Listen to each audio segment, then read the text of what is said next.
The following is a conversation with George Hotz, aka geohot, his second time on the podcast. He's the founder of Comma.ai, an autonomous and semi-autonomous vehicle technology company that seeks to be to Tesla Autopilot what Android is to the iOS. They sell the Comma 2 device for $1,000 that, when installed in many of their supported cars, can keep the vehicle centered in the lane even when there are no lane markings. It includes driver sensing that ensures that the driver's eyes are on the road. As you may know, I'm a big fan of driver sensing. I do believe Tesla Autopilot and others should definitely include it in their sensor suite.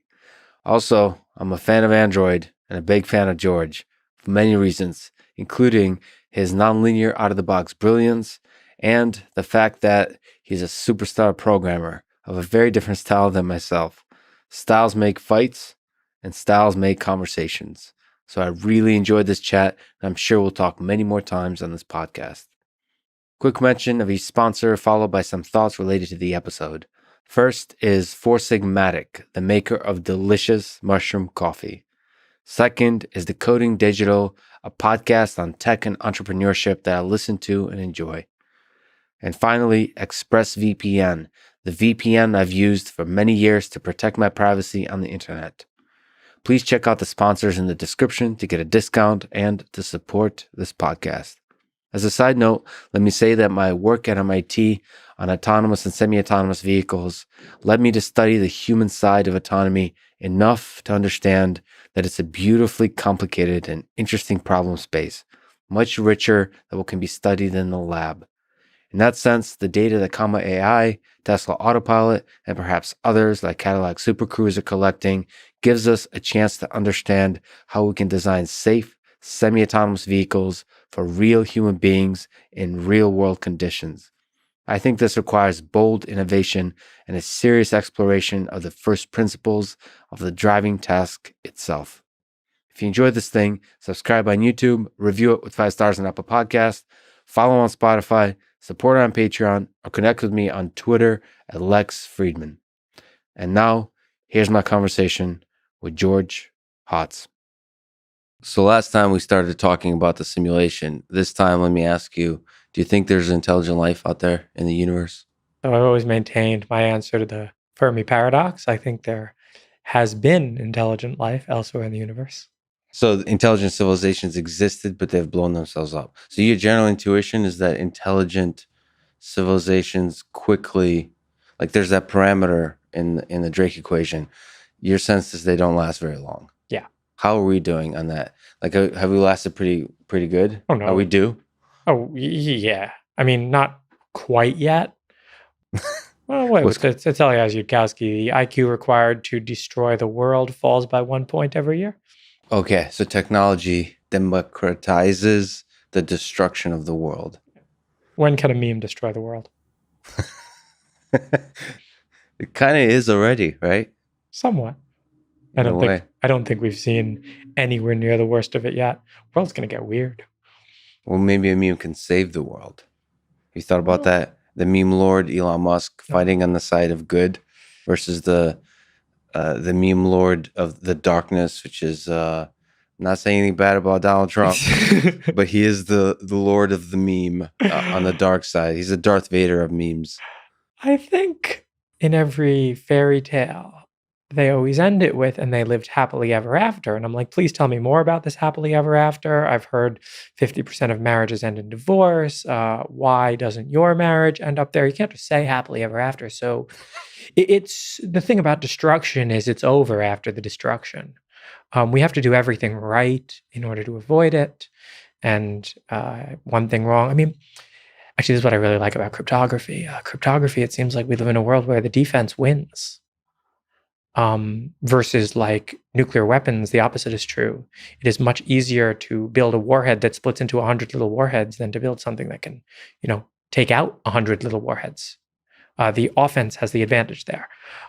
So maybe our future is in crypto, but so cryptography, right? The Goliath is the defense, and then all the different hackers are the Davids, and that equation is flipped for nuclear war. because there's so many, like one nuclear weapon destroys everything, essentially. Yeah, and it is much easier to attack with a nuclear weapon than it is to like the technology required to intercept and destroy a rocket is much more complicated than the technology required to just, orbital trajectory send a rocket to somebody. So, okay, your intuition that there were intelligent civilizations out there, but it's very possible that they're no longer there. That's kind of a sad picture. They enter some steady state. They all wirehead themselves. What's wirehead? Stimulate their pleasure centers. And just live forever in this kind of stasis. Oh, They become, well, I mean, I think the reason I believe this is because where are they? If there's some reason they stopped expanding, because otherwise they would have taken over the universe. The universe isn't that big, or at least let's just talk about the galaxy, right? 70,000 light years across. I took that number from Star Trek Voyager. I don't know how true it is, but yeah, that's not big. Right, 70,000 light years is nothing. For some possible technology that you can imagine that could leverage like wormholes or something like that. Oh, you don't even need wormholes. Just a von Neumann probe is enough. A von Neumann probe and 1,000,000 years of sublight travel, and you'd have taken over the whole universe. That clearly didn't happen. So something stopped it. So you mean if you, right, for like a few million years, if you sent out probes that travel close, what's sublight? You meaning close to the speed of light? Let's say 0.1c. And it just spreads. Interesting. Actually, that's an interesting calculation. Huh. So, but what makes you think that we'd be able to communicate with them? Like, yeah. Why do you think we would be able to comprehend intelligent lives that are out there? Like, even if they were among us, kind of thing. Like, or even just flying around. Well, I mean, that's possible. It's possible that there is some sort of prime directive. That'd be a really cool universe to live in. And there's some reason they're not making themselves visible to us. Right. But it makes sense that they would use the same, well, at least the same entropy. Well, you're implying the same laws of physics. I don't know what you mean by entropy in this case. Oh, yeah. I mean, if entropy is the scarce resource in the universe. So what do you think about like Stephen Wolfram and everything is a computation? And then what if they are traveling through this world of computation? So if you think of the universe as just information processing, then what you're referring to with entropy, and then these pockets of interesting complex computation swimming around, how do we know they're not already here? How do we know that this, like all the different amazing things that are full of mystery on Earth are just like little footprints of intelligence from light years away? Maybe. I mean, I tend to think that as civilizations expand, they use more and more energy. And you can never overcome the problem of waste heat. So where is their waste heat? So we'd be able to, with our crude methods, be able to see like there's a whole lot of energy here. But it could be something we don't understand dark energy, right? Dark matter. It could be just stuff we don't understand at all. Maybe. Or they could have a fundamentally different physics, like that we just don't even comprehend. Well, I think, okay. I mean, it depends how far out you want to go. I don't think physics is very different on the other side of the galaxy. I would suspect that they have, if they're in our universe, they have the same physics. Well, yeah, that's the assumption we have, but there could be like super trippy things like our cognition only gets to a slice, and all the possible instruments that we can design only get to a particular slice of the universe. And there's something much like weirder. Maybe we can try a thought experiment.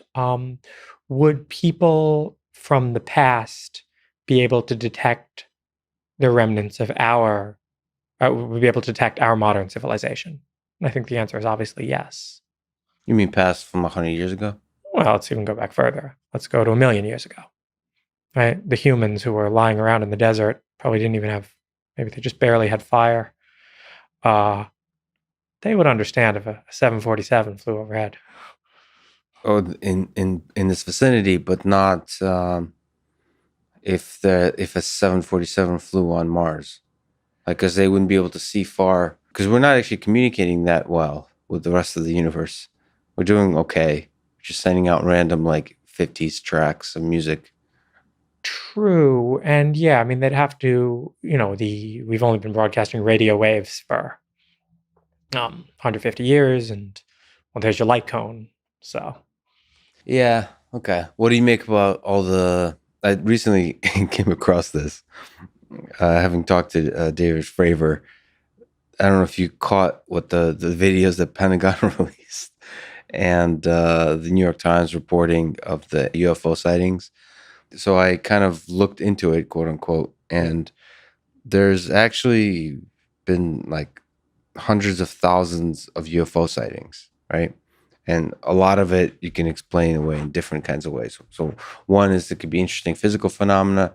Two, it could be people wanting to believe, and therefore they conjure up a lot of different things that just, when you see different kinds of lights, some basic physics phenomena, and then you just conjure up ideas of possible out there mysterious worlds.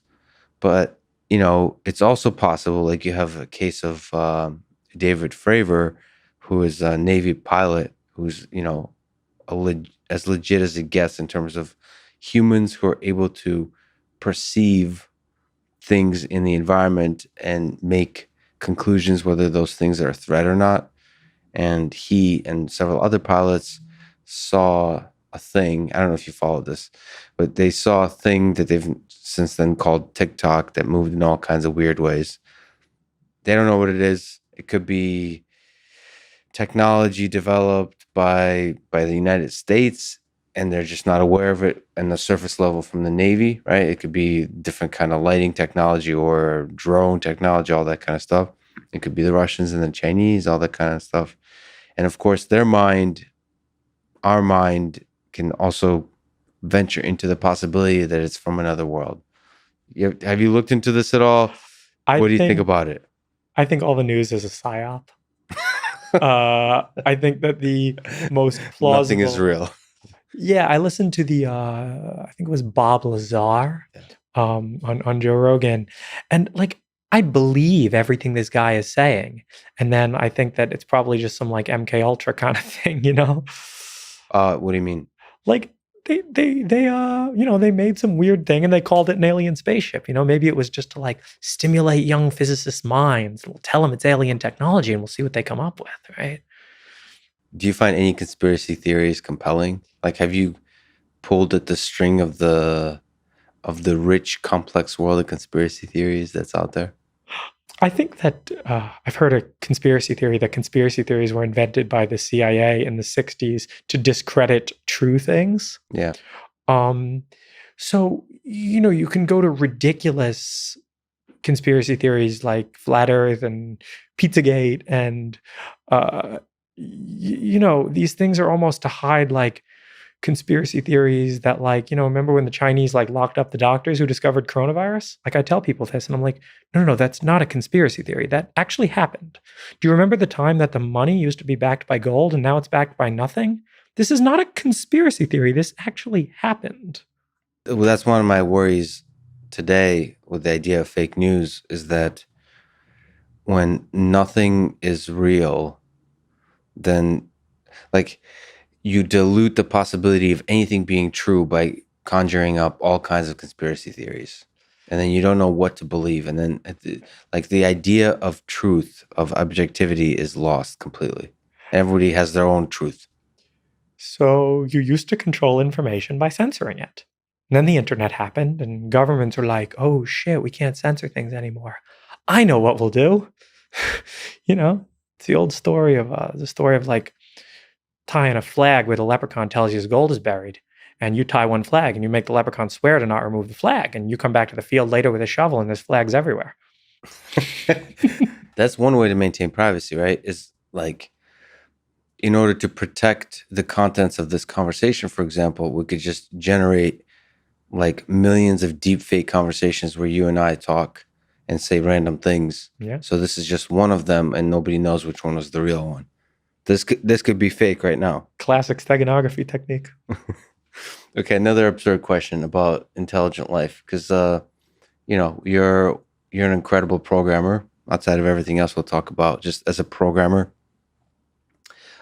do you think intelligent beings out there, the civilizations that were out there, had computers and programming, do we naturally have to develop something where we engineer machines and are able to encode both knowledge into those machines and instructions that process that knowledge, process that information to make decisions and actions and so on?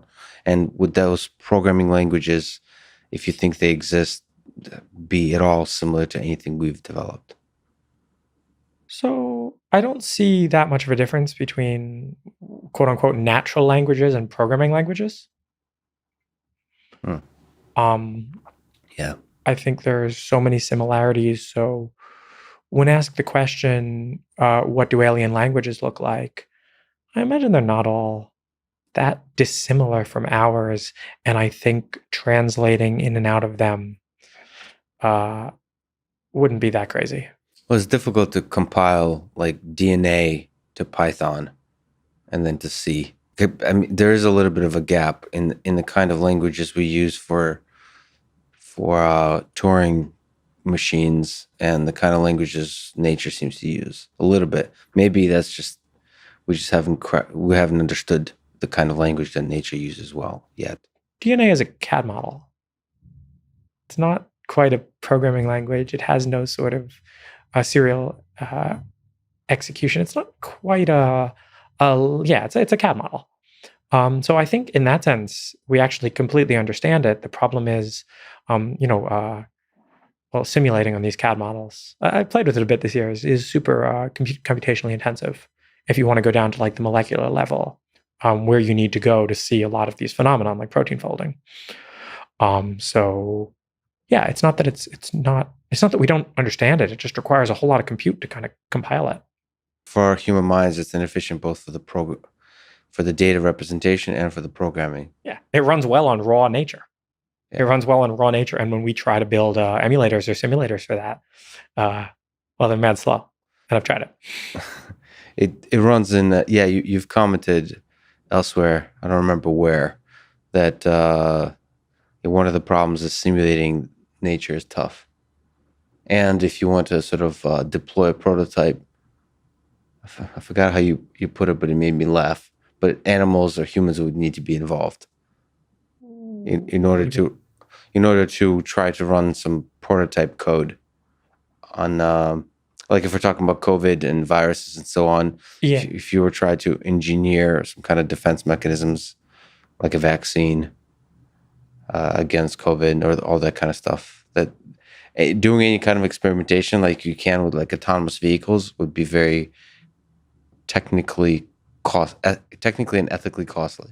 Well, I'm not sure about that. I think you can do tons of crazy biology in test tubes. I think my bigger complaint is more, the tools are so bad. Like literally, you mean like I'm not, libraries and? I know I'm not pipetting shit. Like you're handing me I gotta no. There has to be some like automating stuff and like but human biology is messy. Like it seems. But like, look at those Theranos videos. They were a joke. It's like a little gantry. It's like a little XY gantry high school science project with the pipette. I'm like, really? Got to be something better. You can't build like nice microfluidics and I can program the, right, computation to biointerface. I mean, this is going to happen. But like right now, if you are asking me to pipette 50 milliliters of solution, I'm out. This is so crude. Yeah. Okay. Let's get all the crazy out of the way. So a bunch of people asked me, since we talked about the simulation last time, we talked about hacking the simulation. Do you have any updates, any insights about how we might be able to go about hacking simulation if we indeed do live in a simulation? I think a lot of people misinterpreted the point of that South by talk. The point of the South by talk was not literally to hack the simulation. I think that this is an idea, is literally just, I think, theoretical physics. I think that's the whole goal, right? You want your grand unified theory, but then, okay, build a grand unified theory, search for exploits, right? I think we're nowhere near actually there yet. My hope with that was just more to like Are you people kidding me with the things you spend time thinking about? Do you understand, like, kind of how small you are? You are bytes in God's computer. Really? And the things that people get worked up about, and you know, So basically, it was more a message of we should humble ourselves. That we get to like well, what are we humans in this bytecode? You know what I mean? yeah. And not just humble ourselves, but like I'm not trying to like make people feel guilty or anything like that. I'm trying to say, like, literally, look at what you are spending time on, right? What are you referring to? You're referring to the Kardashians? What are we talking about? I'm Twitter? referring to, no, the Kardashians. See, everyone knows that's kind of fun. I'm referring more to like the Wars? economy. You know, this idea that we got to up our stock price, like, or what is the goal function of humanity? You don't like the game of capitalism? Like you don't like the games we've constructed for ourselves as humans? I'm a big fan of capitalism. I don't think that's really the game we're playing right now. I think we're playing a different game where the rules are rigged. Okay, which games are interesting to you that we humans have constructed and which aren't? Which are productive and which are not? Actually, maybe that's the real point of the talk. It's like, stop playing these fake human games. There's a real game here. We can play the real game. The real game is, nature wrote the rules. This is a real game. There still is a game to play. But if you look at, sorry to interrupt, but I don't know if you've seen the Instagram account Nature is Metal. The game that nature seems to be playing is a lot more cruel than we humans want to put up with, or at least we see it as cruel. It's like the bigger thing eats the smaller thing, and does it to impress another big thing, so it can mate with that thing, and that's it. That seems to be the entirety of it. Well, there's no art, there's no music, there's no Comma.ai. There's no Comma 1, no Comma 2, no George Hotz with his brilliant talks at South by Southwest. See, I disagree, though. I disagree that this is what nature is. I think nature just provided basically a open world MMORPG. And, here it's open world. I mean, if that's the game you want to play, you can play that game. But isn't that beautiful? I don't know if you played Diablo. They used to have, I think, cow level, where it's... so everybody will go, they figured out this, like, the best way to gain like experience points is to just slaughter cows over and over and over. And so they figured out this little sub game within the bigger game, that this is the most efficient way to get experience points. And everybody somehow agreed that getting experience points in RPG context, where you always want to be getting more stuff, more skills, more levels, keep advancing, that seems to be good. So might as well sacrifice actual enjoyment of playing a game, exploring a world, and spending like hundreds of hours of your time in cow level. I mean, the number of hours I spent in cow level, I'm not like the most impressive person because people have spent probably thousands of hours there, but it's ridiculous. So that's a little absurd game that brought me joy in some weird dopamine drug kind of way. Yeah. So you don't like those games. You don't think that's us humans failing the nature. I think so. And that was the point of the talk. Yeah. So how do we hack it then? Well, I want to live forever, and wait. I want to live forever, and that's the goal. Well, that's a game against nature. Yeah. Immortality is the good objective function to you? I mean, start there, and then you can do whatever else you want because you got a long time. What if immortality makes the game just totally not fun? I mean, like, why do you assume immortality is somehow it's not a good objective function? It's not immortality that I want. A true immortality where I could not die, I would prefer what we have right now. But I want to choose my own death, of course. I don't want nature to decide when I die. I'm going to win. I'm going to beat you. And then at some point, if you choose commit suicide, like, how long you think you'd live? Until I get bored. See, I don't think people brilliant people like you that really ponder living a long time are really considering how meaningless life becomes. Well, I want to know everything, and then I'm ready to die.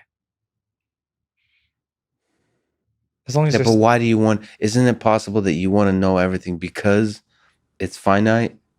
Like the reason you want to know, quote unquote, everything is because you don't have enough time to know everything. And once you have unlimited time, then you realize, like, why do anything? Like, why learn anything? I want to know everything, and then I'm ready to die. So you have, yeah. Okay, well, it's not a like it's a terminal value. It's not in service of anything else. I'm conscious of the possibility. This is not a certainty, but the possibility is of that engine of curiosity that you're speaking to is actually a symptom of the finiteness of life. Like without that finiteness, your curiosity would vanish, like a morning fog. All right, cool. Then Bukowski talked about love like that. Then let me solve immortality. Let me change the thing in my brain that reminds me of the fact that I'm immortal, tells me that life is finite shit. Maybe I'll have it tell me that life ends next week, right? I'm okay with some self-manipulation like that. I'm okay with deceiving myself.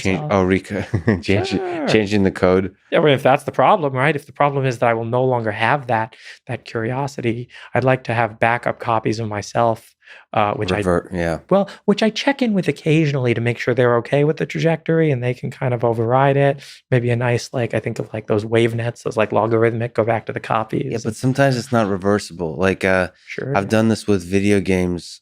Once you figure out the cheat code, or like you look up how to cheat old school, like single player, it ruins the game for you. Absolutely. I know that feeling. But again, that just means our brain manipulation technology is not good enough yet. Remove that cheat code from your brain. But what if so it's also possible that if we figure out immortality, that all of us will kill ourselves before we advance far enough to be able to revert the change. Well, I'm not killing myself till I know everything. So that's what you say now because your life is finite. I think self-modifying systems comes up with all these hairy complexities. And can I promise that I'll do it perfectly? No, but I think I can put good safety structures in place. So that talk in your thinking here is not literally referring to a simulation, in that our universe is a kind of computer program running in a computer. That's more of a thought experiment. Do you also think of the potential of the sort of Bostrom, Elon Musk, and others that talk about an actual program that simulates our universe? Oh, I don't doubt that we're in a simulation. I just think that it's not quite that important. I mean, I'm interested only in simulation theory as far as like it gives me power over nature. If it's totally unfalsifiable, then who cares? I mean, what do you think that experiment would look like? Like somebody on Twitter ask George what signs we would look for to know whether or not we're in a simulation, which is exactly what you're asking, is like the step that precedes the step of knowing how to get more power from this knowledge is to get an indication that there's some power to be gained. So get an indication that you can discover and exploit cracks in the simulation, or it doesn't have to be, in the physics of the universe. Yeah. Show me, I mean, like a memory leak could be cool. Like some scrying technology, What kind of technology? Scrying? What's that? Oh, that's a weird, scrying is the paranormal ability to like remote viewing, like being able to see somewhere where you're not. So I don't think you can do it by chanting in a room, but if we could find, there's a memory leak, basically. It's a memory leak. Yeah, you're able to access parts you're not supposed to. Yeah, and thereby discover a shortcut. Yeah, maybe memory leak means the other thing as well, but I mean like an ability to read arbitrary memory. Yeah. Right. And that one's not that horrifying. Right. The right ones start to be horrifying. Read it, right. So the reading is not the problem. Yeah. It's like Heartbleed for the universe. Oh boy, the writing is a big, big problem. It's a big problem. It's the moment you can write anything, even if it's just random noise. That's terrifying. I mean, even without that, like even some of the, the nanotech stuff that's coming, I think is. I don't know if you're paying attention, but actually Eric Weinstein came out with the theory of everything. I mean, not came out. He's been working on a theory of everything in the physics world called geometric unity. And then for me, from computer science person like you, Stephen Wolfram's theory of everything of like hypergraphs is super interesting and beautiful, but that not from a physics perspective, but from a computational perspective. I don't know. Have you paid attention to any of that? So again, like what would make me pay attention and like why like I hate string theory is, okay, make a testable prediction, right? I'm not interested in theories for their intrinsic beauty. I'm interested in theories that give me power over the universe. So if these theories do, I'm very interested. Can I just say how beautiful that is? Because a lot of physicists say, I'm interested in experimental validation, and they skip out the part where they say, to give me more power in the universe. I just love the I want the clarity of that. I want 100 gigahertz processors. I want transistors that are smaller than atoms. I want like power. That's true, and that's where people, from aliens to this kind of technology, where people are worried that governments, like who owns that power? Is it a George Hotz? Is it thousands of distributed hackers across the world? Is it governments? Is it Mark Zuckerberg? There's a lot of people that I don't know if anyone trusts any one individual with power, so they're always worried. It's the beauty of blockchains. That's the beauty of blockchains, which we'll talk about. On Twitter, somebody pointed me to a story, a bunch of people pointed me to a story a few months ago where you went into a restaurant in New York, and you can correct me if any of this is wrong, and ran into a bunch of folks from a company, a crypto company, who are trying to scale up Ethereum. And they had a technical deadline related to a Solidity to OVM compiler. So these are all Ethereum technologies. So you stepped in, they recognized you, pulled you aside, explained their problem, and you stepped in and helped them solve the problem, thereby creating legend status story. So can you tell me the story a little more detail? It seems kind of incredible. Did this happen? Yeah, it's a true story. I mean, they wrote a very flattering account of it. So Optimism is the company's called Optimism. It's a spin-off of Plasma. They're trying to build L2 solutions on Ethereum. So right now, every Ethereum node has to run every transaction on the Ethereum network. And this kind of doesn't scale, right? Because if you have n computers, well, if that becomes 2n computers, you actually still get the same amount of compute, right? This is like O of 1 scaling, because they all have to run it. Okay, fine, you get more blockchain security, but like the blockchain's already so secure. Can we trade some of that off for speed? So that's kind of what these L2 solutions are. They built this thing which kind of a sandbox for Ethereum contracts, so they can run it in this L2 world, and it can't do certain things in L1. Can I ask you for some definitions? What's L2? Oh, L2 is layer 2. So L1 is like the base Ethereum chain, and then layer 2 is like a computational layer that runs elsewhere, but still is kind of secured by layer 1. And I'm sure a lot of people know, but Ethereum is a cryptocurrency, probably one of the most popular cryptocurrencies, second to Bitcoin. And a lot of interesting technological innovations there. Maybe you can also slip in, whenever you talk about this, any things that are exciting to you in the Ethereum space. And why Ethereum? Well, I mean, Bitcoin is not Turing complete. Well, Ethereum is not technically Turing complete with the gas limit, but close enough. With the gas limit? What's the gas limit? Resources? Yeah, I mean, no computer is actually Turing complete. Right. You have finite RAM, Guys, I can actually solve the whole problem. What's the word gas limit? You have so many brilliant words. I'm not even going to ask. That's not my word. That's Ethereum's word. Gas limit. Ethereum, you have to spend gas per instruction. So like different opcodes use different amounts of gas, and you buy gas with Ether to prevent people from basically DDoSing the network. So Bitcoin as proof of work And then what's Ethereum? It's also proof of work. They're working on some proof of stake Ethereum 2.0 stuff, but right now it's proof of work. It uses a different hash function from Bitcoin that's more ASIC resistance because you need RAM. So we're all talking about Ethereum 1.0. Yeah. So what were they trying to do to scale this whole process? So they were like, well, if we could run contracts elsewhere, and then only save the results of that computation, well, we don't actually have to do the compute on the chain. We can do the compute off chain and just post what the results are. Now, the problem with that is, well, somebody could lie about what the results are.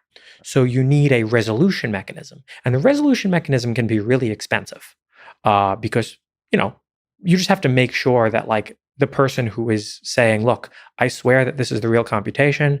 I'm staking $10,000 on that fact.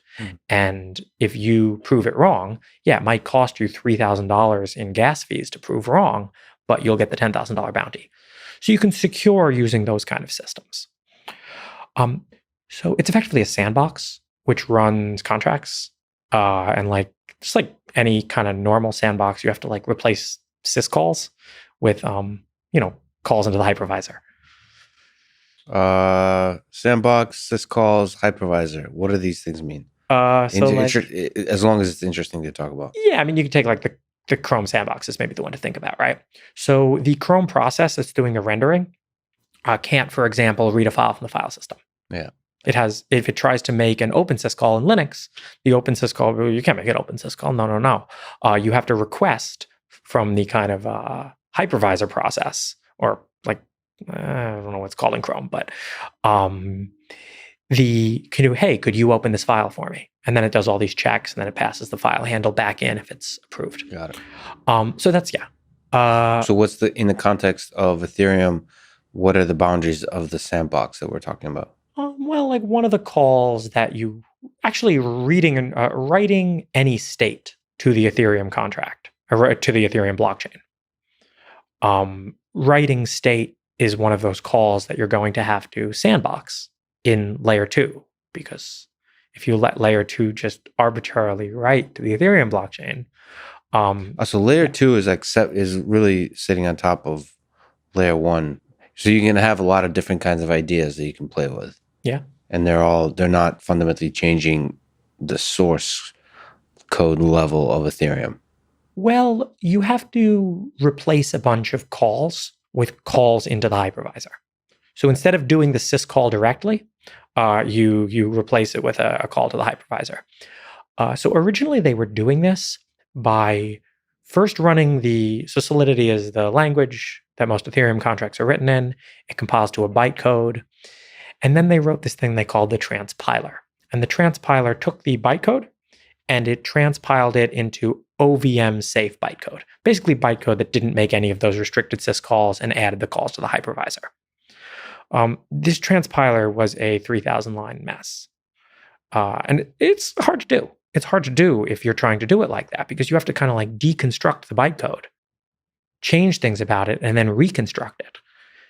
And I mean, as soon as I hear this, I'm like, well, why don't you just change the compiler, right? Why not the first place you build the bytecode, just do it in the compiler? So yeah, I asked them how much they wanted it. Of course, measured in dollars, and I'm like, well, okay. And yeah. And you wrote the compiler. Yeah, I modified. I wrote a 300-line diff to the compiler. It's open source. You can look at it. Yeah, I looked at the code last night. It's cute. Yeah, exactly. Cute is a good word for it. It's and it's C++. C++, yeah. So when asked how you were able to do it, you said you just gotta think and then do it right. So can you break that apart a little bit? What's your process of 1, thinking, and 2, doing it right? The people I was working for were amused that I said that. It doesn't really mean anything. Okay. I mean, is there some deep, profound insights to draw from like how you problem solve from that? This is always what I say. I'm like, do you want to be a good programmer? Do it for 20 years. Yeah. There's no shortcuts. No. What are your thoughts on crypto in general? So what parts technically or philosophically do you find especially beautiful maybe? I'm extremely bullish on crypto long term. Not any specific crypto project, but this idea of, well, two ideas. One, the Nakamoto consensus algorithm is, I think, one of the greatest innovations of the 21st century. This idea that people can reach consensus, you can reach a group consensus using a relatively straightforward algorithm, is wild. And like, Satoshi Nakamoto, people always ask me who I look up to. It's like, whoever that is. Who do you think it is? I mean, Elon Musk? Is it you? It is definitely not me, and I do not think it's Elon Musk. But yeah, this idea of groups reaching consensus in a decentralized yet formulaic way is one extremely powerful idea from crypto. Maybe the second idea is this idea of smart contracts. When you write a contract between two parties, any contract, this contract, if there are disputes, it's interpreted by lawyers. Lawyers are just really shitty, overpaid interpreters. Imagine let's talk about them in terms of like, let's compare a lawyer to Python, right? So okay. That's brilliant. Oh, I never thought of it that way. It's hilarious. so Python, I'm paying, even 10 cents an hour. I'll use the nice Azure machine. I can run Python for 10 cents an hour. Yeah. Lawyers cost $1,000 an hour. So Python is 10,000x better on that axis. Lawyers don't always return the same answer. Python almost always does. Cost. Yeah, I mean, just cost, reliability, everything about Python is so much better than lawyers. So if you can make smart contracts, this whole concept of code is law, I love, and I would love to live in a world where everybody accepted that fact. So maybe you can talk about what smart contracts are. So let's say we have even something as simple as a safety deposit box, right? Safety deposit box that holds $1 million. I have a contract with the bank that says 2 out of these 3 parties must be present to open the safety deposit box and get the money out. So that's a contract with the bank, and it's only as good as the bank and the lawyers, right? Let's say, somebody dies, and now, we're going to go through a big legal dispute about whether, was it in the will? Was it not in the will? What? Like, it's just so messy, and the cost to determine truth is so expensive. Versus a smart contract, which just uses cryptography to check if 2 out of 3 keys are present.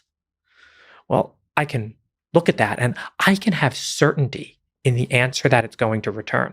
And that's what all businesses want, is certainty.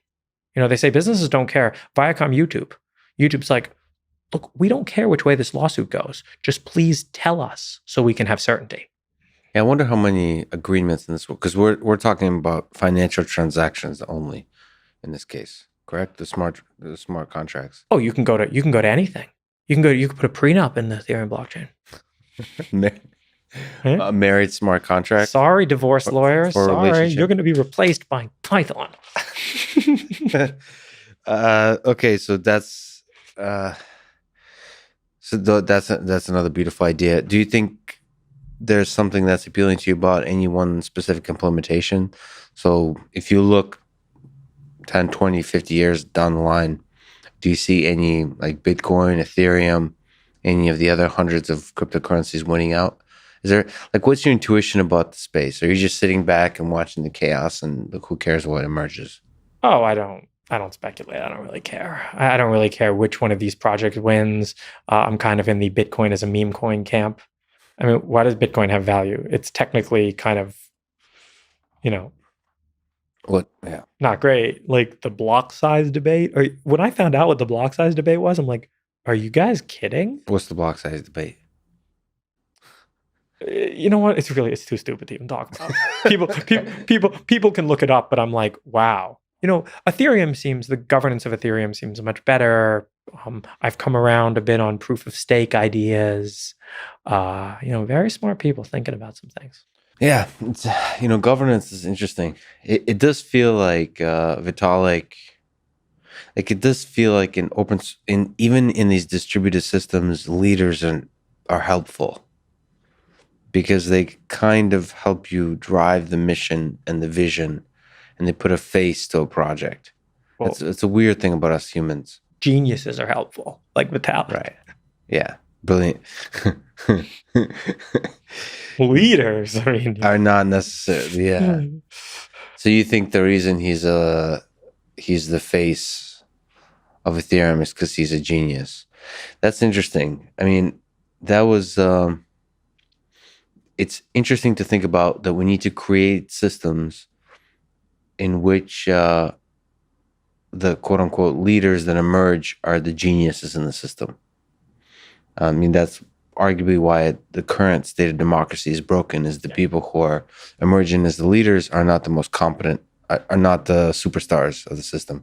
And it seems like, at least for now, in the crypto world, oftentimes the leaders are the superstars. Imagine at the debate, they asked, what's the Sixth Amendment? What are the four fundamental forces in the universe? Right. What's the integral of 2 to the x? Yeah. I'd love to see those questions asked. And that's who I want as our leader. It's a little bit. What's Bayes' rule? Yeah, I mean, oh wow, you're hurting my brain. It's that my standard was even lower, but I would have loved to see just this basic brilliance. Like, I've talked to historians. There's just these. They're not even like, they don't have a PhD or even education history. They just like a Dan Carlin type character, who just like, holy shit, how did all this information get into your head? They're able to just connect Genghis Khan to the entirety of the history of the 20th century. They know everything about every single battle that happened, and they know the Game of Thrones of the different power plays and all that happened there, and they know like the individuals and all the documents involved, and they integrate that into their regular life. It's not like they're ultra history nerds. They know this information. That's what competence looks like. Yeah. Because I've seen that with programmers too, right? That's what great programmers do. But yeah, it would be, it's really unfortunate that those kinds of people aren't emerging as our leaders. But for now, at least in the crypto world, that seems to be the case. I don't know if that always, you could imagine that in 100 years, it's not the case, right? The crypto world has one very powerful idea going for it, and that's the idea of forks, right? I mean, imagine, we'll use a less controversial example. This was actually in my joke app in 2012. I was like, Barack Obama, Mitt Romney, let's let them both be president, right? Like, imagine we could fork America and just let them both be president. And then the Americas could compete, and people could invest in one, pull their liquidity out of one, put it in the other. You have this in the crypto world. Ethereum forks into Ethereum and Ethereum Classic. And you can pull your liquidity out of one and put it in another. And people vote with their dollars. Which forks companies should be able to fork. I'd love to fork NVIDIA, Yeah, like different business strategies. And then try them out and see what works. Yeah. Like even take take Comma.ai that closes its source, and then take one that's open source and see what works. Take one that's purchased by GM and one that remains Android Renegade and all these different versions, and see. The beauty of Comma.ai is someone can actually do that. Yeah. Please take Comma.ai and fork it. That's right. That's the beauty of open source. Yeah. So we'll talk about autonomous vehicle space, but it does seem that you're really knowledgeable about a lot of different topics. So the natural question, a bunch of people ask this, which is, how do you keep learning new things? Do you have like practical advice if you were to introspect, like taking notes, allocate time? God. Or do you just mess around and just allow your curiosity to drive? I'll write these people a self-help book, and I'll charge $67 for it. And I will write. What's chapter 1? I will write on the cover of the self-help book, all of this advice is completely meaningless. Yeah. But you're going to be a sucker and buy this book anyway. Yeah. And the one lesson that I hope they take away from the book is that I can't give you a meaningful answer to that. That's interesting. Let me translate that. Is you haven't really thought about what it is you do systematically, because you could reduce it. And there's some people, I mean, I've met brilliant people that, this is really clear with athletes. Some are just, the best in the world at something. And they have zero interest in writing a self-help book about, or how to master this game. And then there's some athletes who become great coaches and they love the analysis, perhaps the over-analysis. And you right now, at least at your age, which is an interesting, you're in the middle of the battle. You're like the warriors that have zero interest in writing books. So you're in the middle of the battle. So you have, yeah. This is a fair point. I do think I have a certain aversion to this kind of deliberate, intentional way of living life. You're eventually, the hilarity of this, especially since this is recorded, it will reveal beautifully the absurdity when you finally do publish this book. And I guarantee you will. But it's the story of Comma.ai, it'll be a biography written about you. They'll be better, I guess. And you might be able to learn some cute lessons if you're starting a company like Comma.ai from that book. But if you're asking generic questions like, how do I be good at things? Dude, I don't know. Well, the interesting... Do them a lot. Do them a lot. But the interesting thing here is learning things outside of your current trajectory, which is what it feels like from an outsider's perspective. I mean, that I don't know if there's advice on that, but it is an interesting curiosity. When you become really busy, you're running a company. Hard time. Yeah. But there's a natural inclination and trend, just the momentum of life carries you into a particular direction of wanting to focus. And this kind of dispersion that curiosity can lead to gets harder and harder with time, because you get really good at certain things, and it sucks trying things that you're not good at, like trying to figure them out. I mean, you do this with your live streams. You're on the fly figuring stuff out. You don't mind looking dumb. No. You just figure it out pretty quickly. Sometimes I try things and I don't figure them out quickly. Fail. My chess rating is like a 1400, despite putting like a couple hundred hours in. It's pathetic. I mean, to be fair, I know that I could do it better if I did it better. Like, don't play 5-minute games, play 15-minute games at least. Like, I know these things, but it just doesn't stick nicely in my knowledge tree. All right, let's talk about Comma.ai. What's the mission of the company? Let's look at the biggest picture. Oh, I have an exact statement. Solve self-driving cars while delivering shippable intermediaries. So long-term vision is have fully autonomous vehicles and make sure you're making money along the way. I think it doesn't really speak to money, but I can talk about what solve self-driving cars means. Solve self-driving cars, of course, means you're not building a new car, you're building a person replacement. That person can sit in the driver's seat and drive you anywhere a person can drive with a human or better level of safety, speed, quality, comfort. And what's the second part of that? Delivering shippable intermediaries it's a way to fund the company, that's true. But it's also a way to keep us honest. If you don't have that, right, it is very easy with this technology to think you're making progress when you're not. I've heard it best described on Hacker News as you can set any arbitrary milestone, meet that milestone, and still be infinitely far away from solving self-driving cars. So it's hard to have real deadlines when you're Cruise or Waymo, when you don't have revenue. Is revenue essentially the thing we're talking about here? Revenue is capitalism is based around consent. Capitalism, the way that you get revenue is a real capitalism. Comma's in the real capitalism camp. There's definitely scams out there, but real capitalism is based around consent. It's based around this idea that if we're getting revenue, it's because we're providing at least that much value to another person. When someone buys a $1,000 Comma 2 from us, we're providing them at least $1,000 of value or they wouldn't buy it. Brilliant. So can you give a whirlwind overview of the products that Comma.ai provides? throughout its history and today? I mean, yeah, the past ones aren't really that interesting. It's kind of just been refinement of the same idea. The real only product we sell today is the Comma 2. Which is a piece of hardware with cameras. So the Comma 2, I mean, you can think about it kind of like a person. And future hardware will probably be even more and more person-like.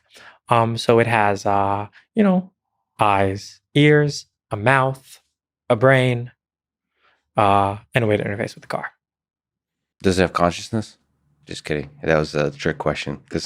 I don't have consciousness either. Okay. Me and the Comma 2 are the same. You're the same? I have a little more compute than it. It only has like the same compute as interesting. a B. You're more efficient energy-wise for the compute you're doing. Far more efficient energy-wise. 20 petaflops, 20 watts. Crazy. But you lack consciousness. Sure. Do you fear death? You do. You want immortality. Of course I fear death. Does Comma.ai fear death? I don't think so. Of course it does. It very much fears, it fears negative loss. Oh, yeah. Okay. So Comma 2, when did that come out? That was a year ago? No, 2. Early this year. Wow. Time. It feels like, Yeah. 2020 feels like it's taken 10 years to get to the end. It's a long year. It's a long year. So what's the sexiest thing about Comma 2 feature-wise? So, I mean, maybe you can also linger on like, what is it? Yeah. Like, what's its purpose? Because there's a hardware, there's a software component. You've mentioned the sensors, but also like, what are its features and capabilities? I think our slogan summarizes it well. Comma slogan is "Make driving chill." I love it. Okay. Yeah, I mean, it is. If you like cruise control, imagine cruise control, but much, much more. So it can do adaptive cruise control things, which is like slow down for cars in front of it, maintain a certain speed, and it can also do lane keeping, so stay in the lane and do it better and better and better over time. It's very much machine learning based. So there's cameras, there's a driver facing camera too. What else is there? What am I thinking? So the hardware versus software. So Open Pilot versus the actual hardware of the device. Can you draw that distinction? What's one? What's the other? I mean, the hardware is pretty much a cell phone with a few additions. A cell phone with a cooling system and with a car interface connected to it. And by cell phone, you mean like Qualcomm Snapdragon? Yeah, the current hardware is a Snapdragon 821. It has a Wi-Fi radio. It has an LTE radio. It has a screen. We use every part of the cell phone. And then the interface with the car is specific to the car. So you keep supporting more and more cars. Yeah, so the interface to the car, I mean, the device itself just has 4 CAN buses. It has 4 CAN interfaces on it that are connected through the USB port to the phone. And then, on those 4 CAN buses, you connect it to the car, and there's a little harness to do this. Cars are actually surprisingly similar. So CAN is the protocol by which cars communicate. And then you're able to read stuff and write stuff to be able to control the car depending on the car. So what's the software side? What's Open Pilot? So I mean, Open Pilot is, the hardware is pretty simple compared to Open Pilot. Open Pilot is, so you have a machine learning model, which it's in Open Pilot. It's a blob. It's just a blob of weights. It's not like people are like, oh, it's closed source. I'm like, well, it's a blob of weights. What do you expect? So it's primarily neural network based. Open Pilot is all the software kind of around that neural network. That if you have a neural network that says, here's where you want to send the car, Open Pilot actually goes and executes all of that. It cleans up the input to the neural network. It cleans up the output and executes on it. So it connects. It's the glue that connects everything together. Runs the sensors, does a bunch of calibration for the neural network, deals with if the car is on a banked road, you have to counter steer against that. And the neural network can't necessarily know that by looking at the picture. So you do that with other sensors and Fusion and Localizer. Open Pilot also is responsible for sending the data up to our servers so we can learn from it, logging it, recording it, running the cameras, thermally managing the device, managing the disk space on the device, managing all the resources of the device. So what, since we last spoke, I don't remember when, maybe a year ago, maybe a little bit longer, how has OpenPilot improved? We did exactly what I promised you. I promised you that by the end of the year, you'd be able to remove the lanes. The lateral policy is now almost completely end-to-end. You can turn the lanes off and it will drive slightly worse on the highway if you turn the lanes off, but you can turn the lanes off and it will drive well, trained completely end-to-end on user data. And this year we hope to do the same for the longitudinal policy. So that's the interesting thing, is you don't appear to be, maybe you can correct me, you don't appear to be doing lane detection or lane marking detection or kind of the segmentation task or any kind of object detection task. You're doing what's traditionally more called like end-to-end learning. So, and trained on actual behavior of drivers when they're driving the car manually. And this is hard to do. It's not supervised learning. Yeah, but so the nice thing is there's a lot of data, so it's hard and easy, right? It's we have a lot of high quality data, yeah. Like more than you need in a sense. Right. Well, we have way more than we need. We have way more data than we need. I mean, it's an interesting question actually, because in terms of amount, you have more than you need. But driving is full of edge cases. So how do you select the data you train on? I think this is an interesting open question. Like, what's the cleverest way to select data? That's the question Tesla is probably working on.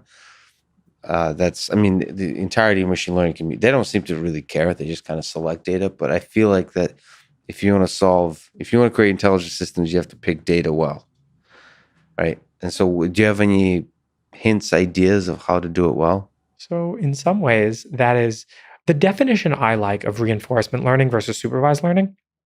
In supervised learning, the weights depend on the data, right? And this is obviously true, but in reinforcement learning, the data depends on the weights.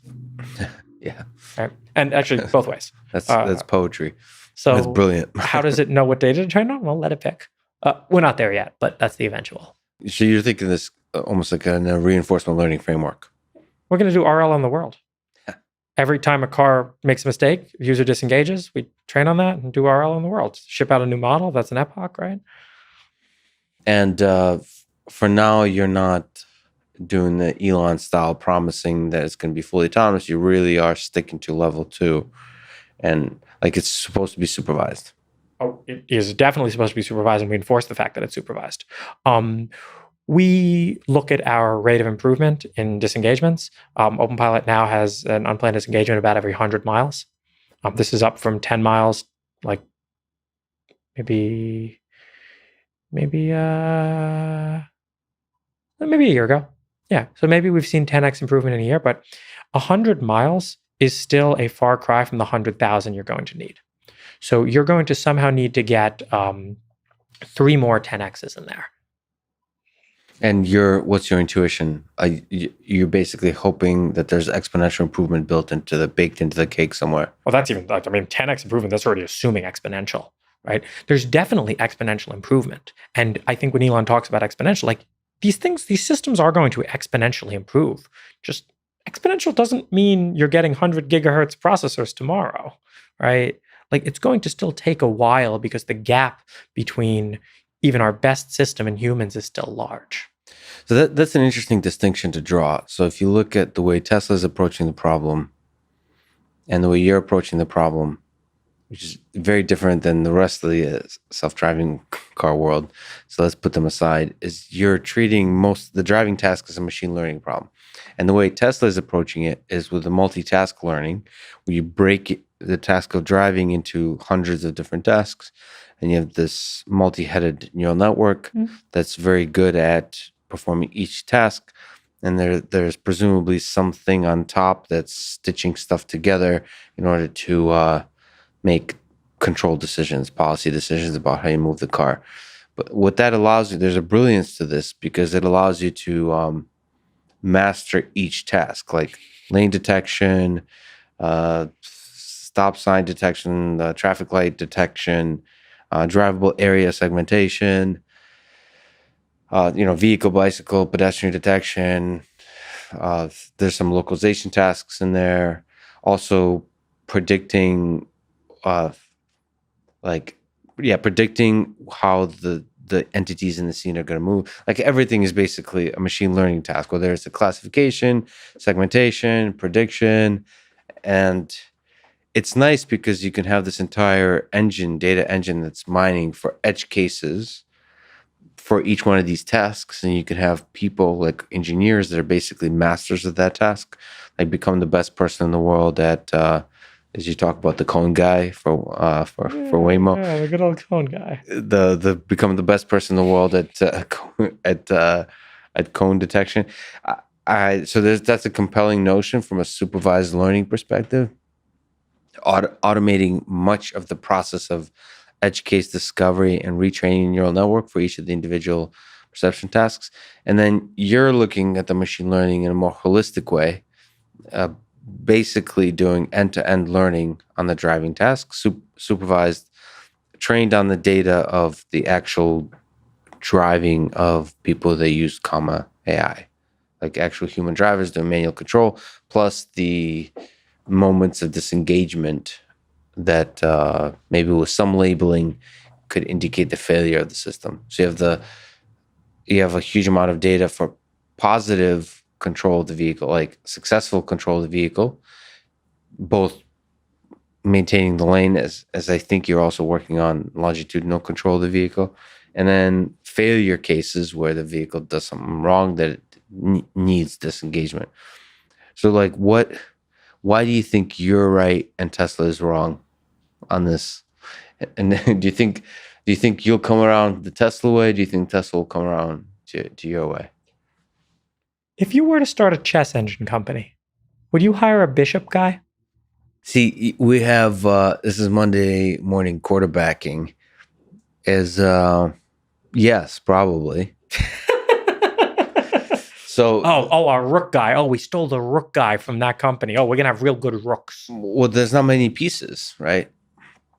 You can there's not many guys and gals to hire. You just have a few that work on the bishop, a few that work on the rook. But is that not ludicrous today to think about in a world of AlphaZero? But AlphaZero is a chess game. So the fundamental question is, how hard is driving compared to chess? Because so long term, end to end will be the right solution. The question is, how many years away is that?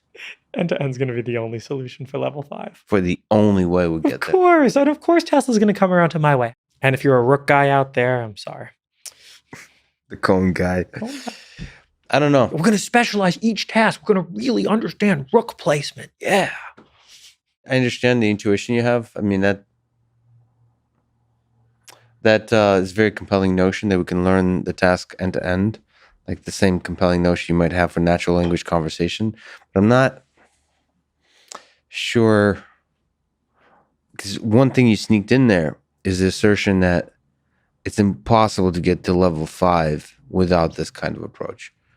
I don't know if that's obvious. I don't know if that's obvious either. I don't actually mean that. I think that it is much easier to get to level 5 with an end-to-end approach. I think that the other approach is doable, but the magnitude of the engineering challenge may exceed what humanity is capable of. So, but what do you think of the Tesla data engine approach, which to me is an active learning task, is kind of fascinating, is breaking it down into these multiple tasks and mining their data constantly for like edge cases for these different tasks. Yeah, but the tasks themselves are not being learned. This is feature engineering. Yeah, I mean, it's a higher abstraction level of feature engineering for the different tasks. It's task engineering in a sense. It's slightly better feature engineering, but it still fundamentally is feature engineering. And if anything about the history of AI has taught us anything, it's that feature engineering approaches will always be replaced and lose to end. Now, to be fair, I cannot really make promises on timelines, but I can say that when you look at the code for Stockfish and the code for AlphaZero, one is a lot shorter than the other, a lot more elegant, required a lot less programmer hours to write. Yeah, but there was a lot more murder of bad agents on the AlphaZero side. By murder, I mean agents that played a game and failed miserably. Yeah. In simulation, that failure is less costly. Yeah. In real world, it's... Wait, do you mean in practice? Like AlphaZero has lost games miserably? No. Well, I haven't seen that. No, but I know. But the requirement for AlphaZero is a simulator to be able to, like, evolution, human evolution, not human evolution, biological evolution of life on Earth from the origin of life has murdered trillions upon trillions of organisms on the path to us humans. Yeah. So the question is, can we stitch together a human-like object without having to go through the entirety process of evolution? Well, no, but do the evolution in simulation. Yeah, that's the question. Can we simulate? So do you have a sense that it's possible to simulate some aspect? Mu0 is exactly this. Mu0 is the solution to this. Mu0, I think, is going to be looked back as the canonical paper. And I don't think deep learning is everything. I think that there's still a bunch of things missing to get there. But Mu0, I think, is going to be looked back as the kind of cornerstone paper of this whole deep learning era. And Mu0 is the solution to self-driving cars. You have to make a few tweaks to it, but Mu0 does effectively that. It does those rollouts and those murdering in a learned simulator, in a learned dynamics model. It's interesting. It doesn't get enough love. I was blown away when I read that paper. I'm like, okay. I've always said at Comma, I'm going to sit and I'm going to wait for the solution to self-driving cars to come along. This year I saw it. It's Mu0. Yeah. So sit back and let the winning roll in. So your sense, just to elaborate a little bit, to linger on the topic, your sense is neural networks will solve driving. Yes. Like, we don't need anything else. I think the same way chess and maybe Google are the pinnacle of, like, search algorithms and things that look kind of like A*. The pinnacle of this era is going to be self-driving cars.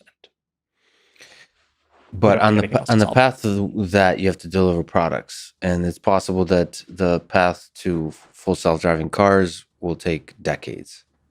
I doubt it. So how long would you put on it? Like, what are we? You're chasing it. Tesla's chasing it. What are we talking about? 5 years, 10 years, 50 years? In the 2020s. In the 2020s. Yeah, the later part of the 2020s. With the neural network. Well, that would be nice to see. And on the path to that, you're delivering products, which is a nice L2 system. That's what Tesla's doing, a nice L2 system. Well, it just gets better every time. L2, the only difference between L2 and the other levels is who takes liability. And I'm not a liability guy. I don't want to take liability. I'm in level 2 forever. Now, on that little transition, I mean, how do you make the transition work? Is this where driver sensing comes in? Like, how do you make because you said 100 miles, like, is there some sort of human factor psychology thing where people start to overtrust the system, all those kinds of effects? Once it gets better and better and better and better, they get lazier and lazier and lazier. Is that, like, how do you get that transition right? First off, our monitoring is already adaptive. Our monitoring is already scene adaptive. Driver monitoring, is this the camera that's looking at the driver? You have an infrared camera in the... Our policy for how we enforce the driver monitoring is scene adaptive. What's that mean? Well, for example, in one of the extreme cases, if the car is not moving, we do not actively enforce driver monitoring. Right. If you are going through a 45 mile an hour road with lights and stop signs and potentially pedestrians, we enforce a very tight driver monitoring policy. If you are alone on a perfectly straight highway, and it's all machine learning. None of that is hand-coded. Actually, the stop is hand-coded, but... So there's some kind of machine learning estimation of risk. Yes. Yeah. I mean, I've always been a huge fan of that. That's because it's difficult to do. Every step into that direction is a worthwhile step to take. It might be difficult to do really well. Like, us humans are able to estimate risk pretty damn well. Whatever the hell that is. That feels like one of the nice features of us humans. Because, like, we humans are really good drivers when we're really, like, tuned in. And we're good at estimating risk, like, when are we supposed to be tuned in? Yeah. And, people are like, oh, well, why would you ever make the driver monitoring policy less aggressive? Why would you always not keep it at its most aggressive? because then people are just going to get fatigued from it. Yeah, when they get annoyed, you want them. Yeah. You want the experience to be pleasant. Well, obviously, I want the experience to be pleasant, but even just from a straight up safety perspective, if you alert people when they look around and they're like, "Why is this thing alerting me? There's nothing I could possibly hit right now." People will just learn to tune it out. People will just learn to tune it out, to put weights on the steering wheel, to do whatever to overcome it. And remember that you're always part of this adaptive system. So all I can really say about, how this scales going forward is, something we have to monitor for. Ooh, we don't know. This is a great psychology experiment at scale. Like, we'll see. Yeah, it's fascinating. Track it. And making sure you have a good understanding of attention is a very key part of that psychology problem. Yeah, I mean, you and I probably have come to it differently, but to me, it's a fascinating psychology problem to explore something much deeper than just driving. It's such a nice way to explore human attention and human behavior, which is why, again, we've probably both criticized Mr. Elon Musk on this one topic from different avenues. So both offline and online, I had little chats with Elon, and I love human beings as a computer vision problem, as an AI problem. It's fascinating. He wasn't so much interested in that problem. It's in order to solve driving, the whole point is you want to remove the human from the picture. And it seems like you can't do that quite yet. Eventually, yes, but you can't quite do that yet. So this is the moment where you can't yet say "I told you so" to Tesla, but it's getting there, because I don't know if you've seen this. There's some reporting that they're in fact starting to do driver monitoring. Yeah, they shipped the model in shadow mode with I believe only a visible light camera. It might even be fisheye. It's like a low resolution visible light. I mean, to be fair, that's what we have in the Eon as well. Our last generation product. This is the one area where I can say our hardware is ahead of Tesla. The rest of our hardware, way behind, but our driver monitoring camera. So you think, I think on the Third Row Tesla podcast or somewhere else, I've heard you say that obviously eventually they're going to have driver monitoring. I think what I've said is Elon will definitely ship driver monitoring before he ships level 5. Before level 5. And I'm willing to bet 10 grand on that. And you bet 10 grand on that. I mean, now no one would take the bet, but before maybe someone would have. I should have got my money in. Yeah. It's an interesting bet. I think you're right. I'm actually on a human level, because he's made the decision. He said that driver monitoring is the wrong way to go. But you have to think of as a human, as a CEO, I think that's the right thing to say when, sometimes you have to say things publicly that are different than what you actually believe, because when you're producing a large number of vehicles and the decision was made not to include the camera, what are you supposed to say? Our cars don't have the thing that I think is right to have. It's an interesting thing, but on the other side, as a CEO, I mean, it's something you could probably speak to as a leader. I think about me as a human, to publicly change your mind on something. How hard is that? Well, especially when assholes like George Hotz say, "I told you so." All I will say is I am not a leader, and I am happy to change my mind. And I think Elon will? Yeah, I do. I think he'll come up with a good way to make it psychologically okay for him. Well, it's such an important thing, man, especially for a first principles thinker, because he made a decision that driver monitoring is not the right way to go. And I could see that decision. And I could even make that decision. I was on the fence too. I'm not driver monitoring is such an obvious, simple solution to the problem of attention. It's not obvious to me that just by putting a camera there, you solve things. You have to create an incredible, compelling experience, just like you're talking about. I don't know if it's easy to do that. It's not at all easy to do that. In fact, I think so. As a creator of a car that's trying to create a product that people love, which is what Tesla tries to do, right? It's not obvious to me that as a design decision, whether adding a camera is a good idea. From a safety perspective either, in the human factors community, everybody says that like you should obviously have driver sensing, driver monitoring, but like that that's like saying it's obvious as parents you shouldn't let your kids go out at night. But okay, but like they're still gonna find ways to do drugs. Like you have to also be good parents. So like it's much more complicated than just like you need to have driver monitoring. I totally disagree on, okay, if you have a camera there and the camera's watching the person but never throws an alert, they'll never think about it, right? The driver monitoring policy that how you choose to communicate with the user is entirely separate from the data collection perspective. Right? So, like, there's one thing to say, like, tell your teenager they can't do something. There's another thing to, like, gather the data. So you can make informed decisions. That's really interesting. Yeah. But you have to make that. That's the interesting thing about cars. But even true with Comma.ai, like, you don't have to manufacture the thing into the car. Is you have to make a decision that anticipates the right strategy long term. So like you have to start collecting the data and start making decisions. Started it 3 years ago.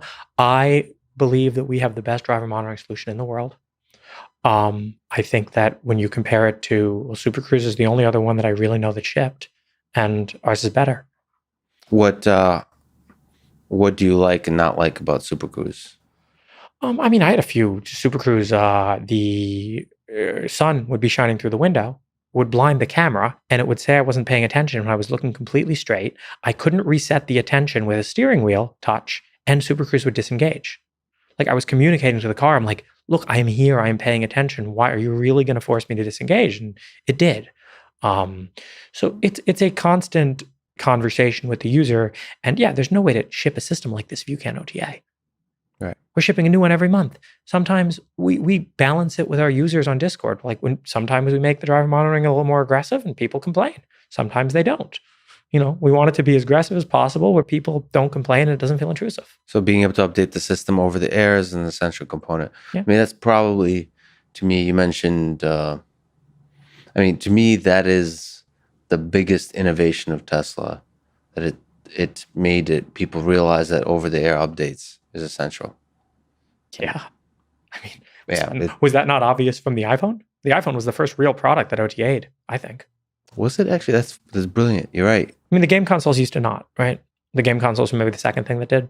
Wow, I didn't really think about it. One of the amazing features of a smartphone isn't just like the touch screen isn't the thing. It's the ability to constantly update. Yeah, it gets better. It gets better. Love my iOS 14. Yeah. One thing that I probably disagree with you on driver monitoring is you've said that it's easy. I mean, you tend to say stuff is easy. Yeah. I'm sure. I guess you said it's easy relative to the external perception problem there. Can you elaborate why you think it's easy? Feature engineering works for driver monitoring. Feature engineering does not work for the external. So human faces and the movement of human faces and head and body is not as variable as the external environment. Yeah. Is your intuition? Yes, and there's another big difference as well. Your reliability of a driver monitoring system doesn't actually need to be that high. Right.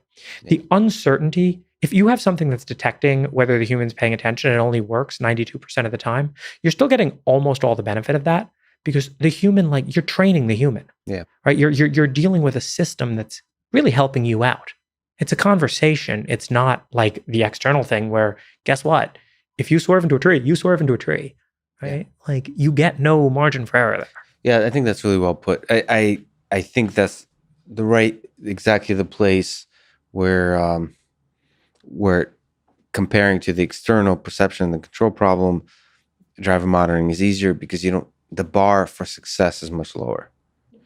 Yeah, but I still think like the human face is more complicated actually than the external environment. But for driving, you don't give a damn.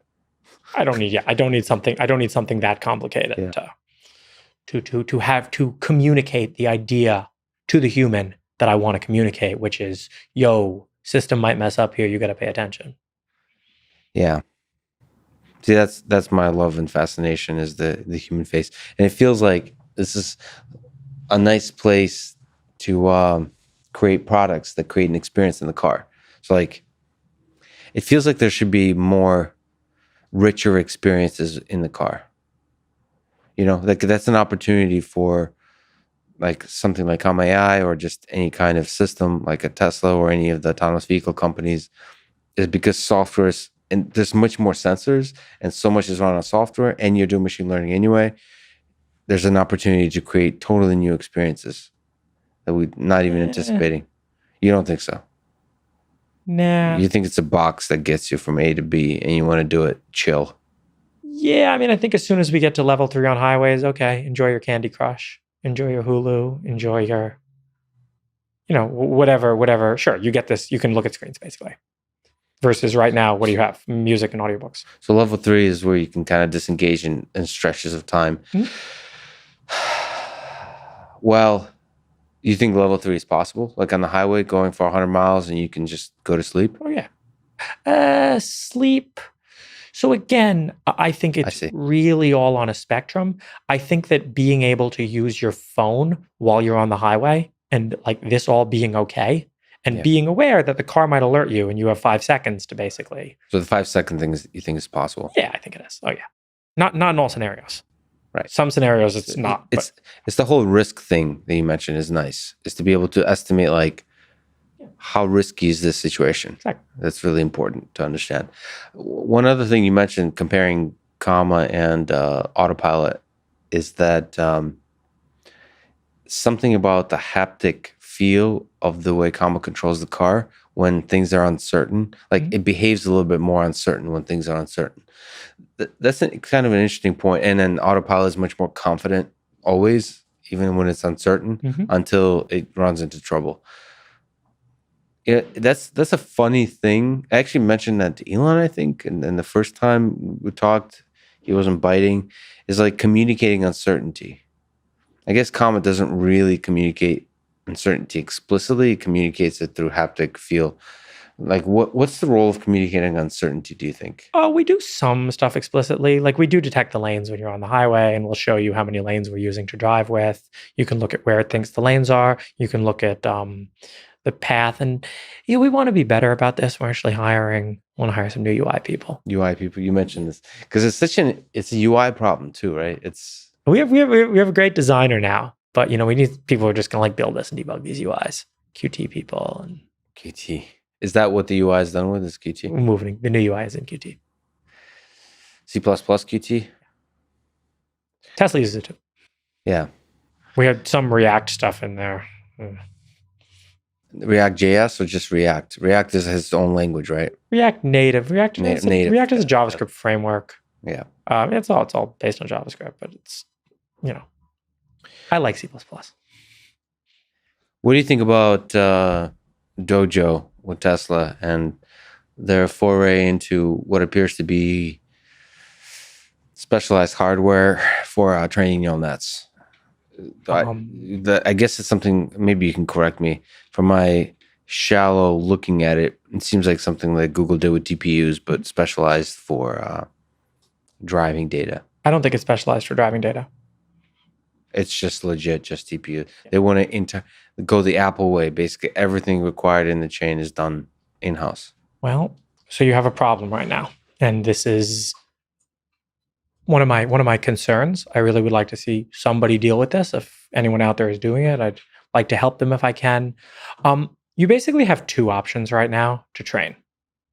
Your options are NVIDIA or Google. So Google is not even an option. Their TPUs are only available in Google Cloud. Google has absolutely onerous terms of service restrictions. They may have changed it, but back in Google's terms of service, it said explicitly you are not allowed to use Google Cloud ML for training autonomous vehicles or for doing anything that competes with Google without Google's prior written permission. Wow. Okay. I mean, Google is not a platform company. I wouldn't touch TPUs with a 10-foot pole. So that leaves you with the monopoly. NVIDIA? NVIDIA. So I mean, that you're not a fan of? well, look, I was a huge fan of in 2016 NVIDIA. Jensen came, sat in the car.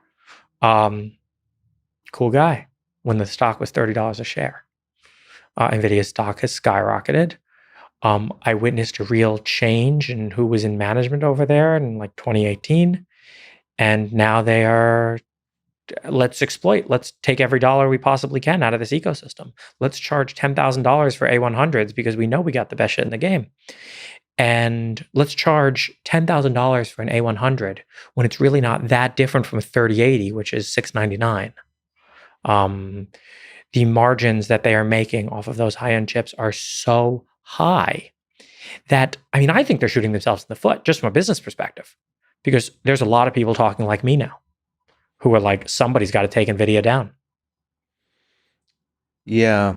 Where they could dominate it. NVIDIA could be the new Intel. Yeah, to be inside everything, essentially. And yet the winners in certain spaces, like in autonomous driving, the winners, only the people who are like desperately falling back and trying to catch up and have a ton of money, like the big automakers, are the ones interested in partnering with NVIDIA. Oh, and I think a lot of those things are going to fall through. If I were NVIDIA, sell chips. Sell chips at a reasonable markup. To everybody. To everybody. Without any restrictions. Without any restrictions. Intel did this. Look at Intel. They had a great long run. NVIDIA is trying to they're like trying to productize their chips way too much. They're trying to extract way more value than they can sustainably. Sure, you can do it tomorrow. Is it going to up your share price? Sure, if you're one of those CEOs who's like, how much can I strip mine this company? And, and that's what's weird about it too. Like, the CEO is the founder. It's the same guy. Yeah. I mean, I still think Jensen's a great guy. Yeah, he's great. Why do this? You have a choice. You have a choice right now. Are you trying to cash out? Are you trying to buy a yacht? If you are, fine. But if you're trying to be the next huge semiconductor company, sell chips.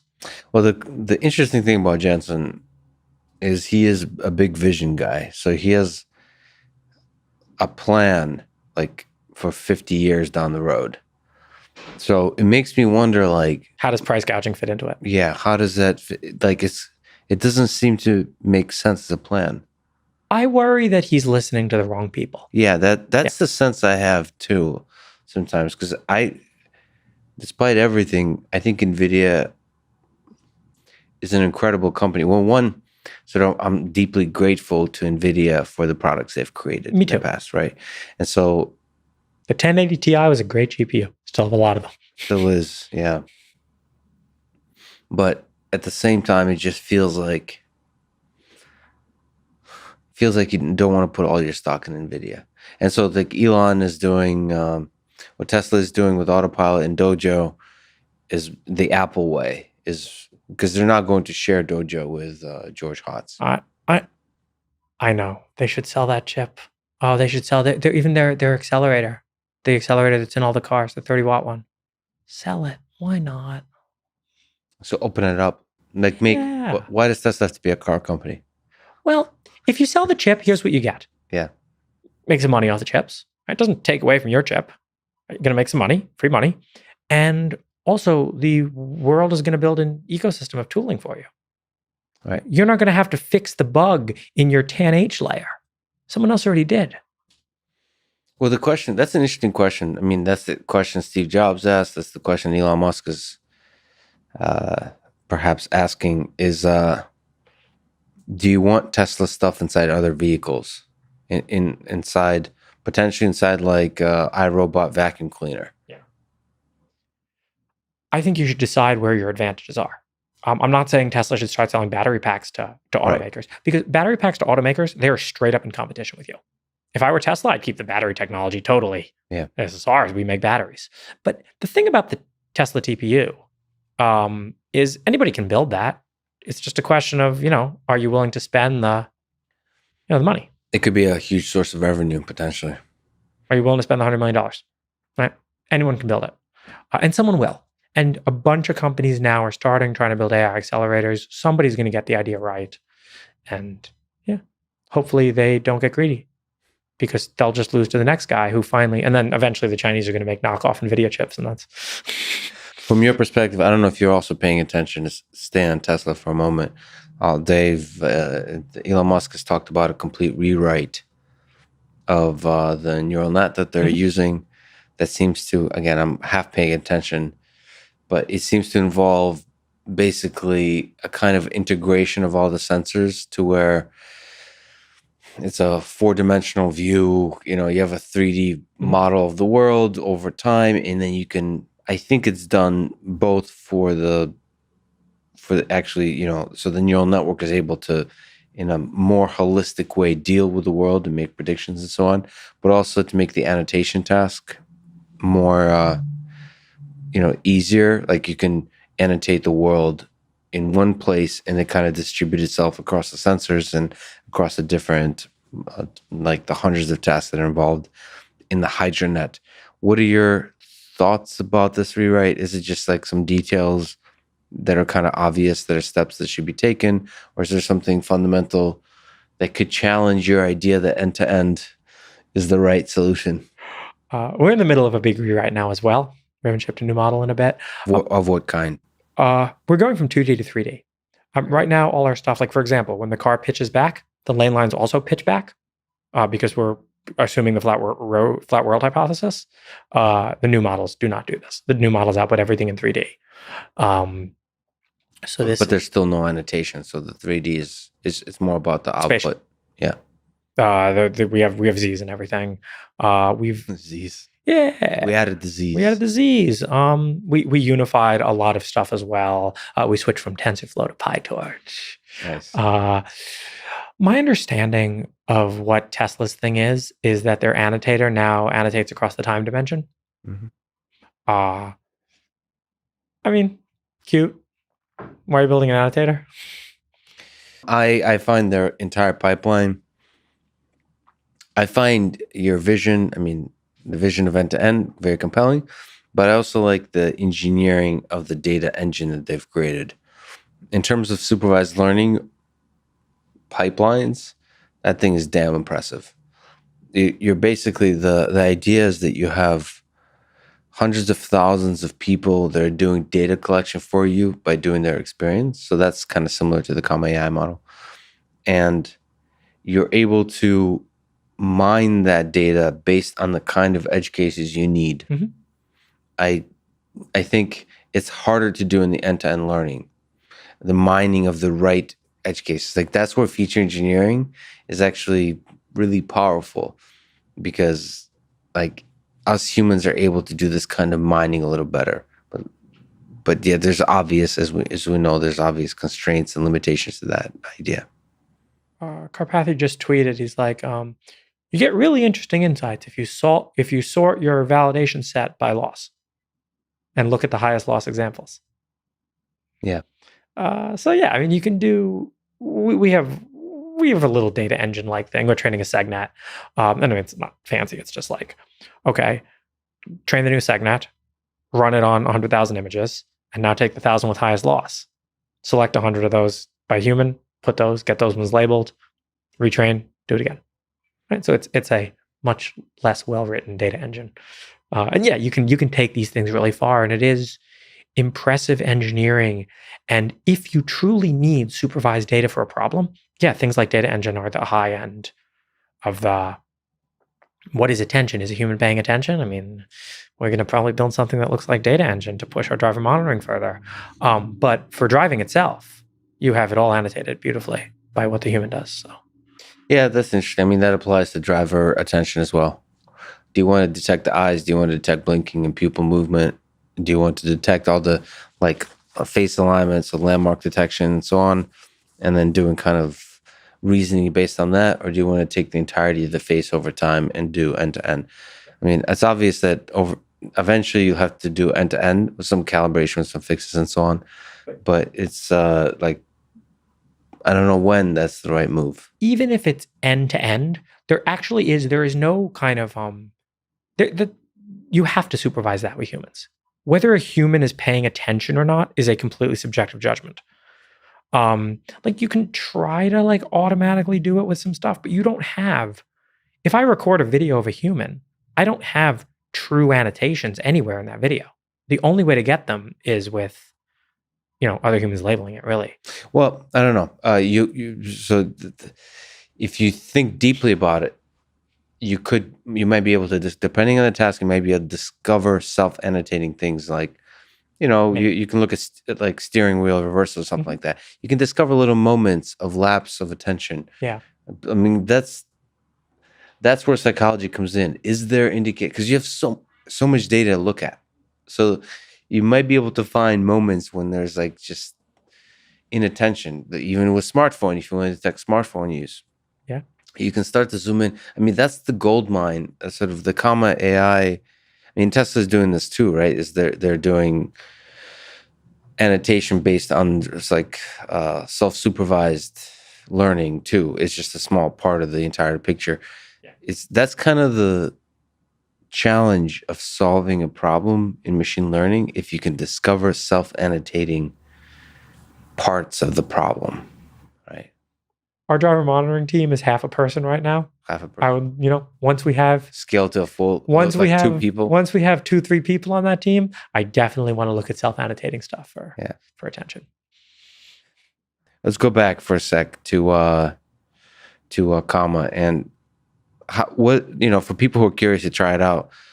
How do you install a Comma in, say, a 2020 Toyota Corolla? Or like, what are the cars that are supported? What are the cars that you recommend? Mm-hmm. And what does it take? You have a few videos out, but maybe through words, can you explain what's it take to actually install the thing? So we support, I think it's 91 cars, 91 makes and models. We can get to 100 this year. Nice. The 2020 Corolla, great choice. The 2020 Sonata, it's using the stock longitudinal. It's using just our lateral control, but it's a very refined car. Their longitudinal control is not bad at all. Corolla, Sonata, or if you're willing to get your hands a little dirty and look in the right places on the internet, the Honda Civic is great, but you're going to have to install a modified EPS firmware in order to get a little bit more torque. And I can't help you with that. Comma does not officially endorse that, but we have been doing it. We didn't ever release it. We waited for someone else to discover it, and then And you have a Discord server where there's a very active developer community. Yeah, I suppose. So, depending on the level of experimentation you're willing to do, that's a community. If you just want to buy it and you have a supported car, it's 10 minutes to install. There's YouTube videos. It's IKEA furniture level. If you can set up a table from IKEA, you can install a Comma 2 in your supported car, and it will just work. Now you're like, oh, but I want this high-end feature, or I want to fix this bug. Okay, well, welcome to the developer community. So what if I wanted to? This is something I asked you offline, like a few months ago. If I wanted to run my own code to, use Comma as a platform and try to run something like OpenPilot, what does it take to do that? So there's a toggle in the settings called Enable SSH. And if you toggle that, you can SSH into your device. You can modify the code. You can upload whatever code you want to it.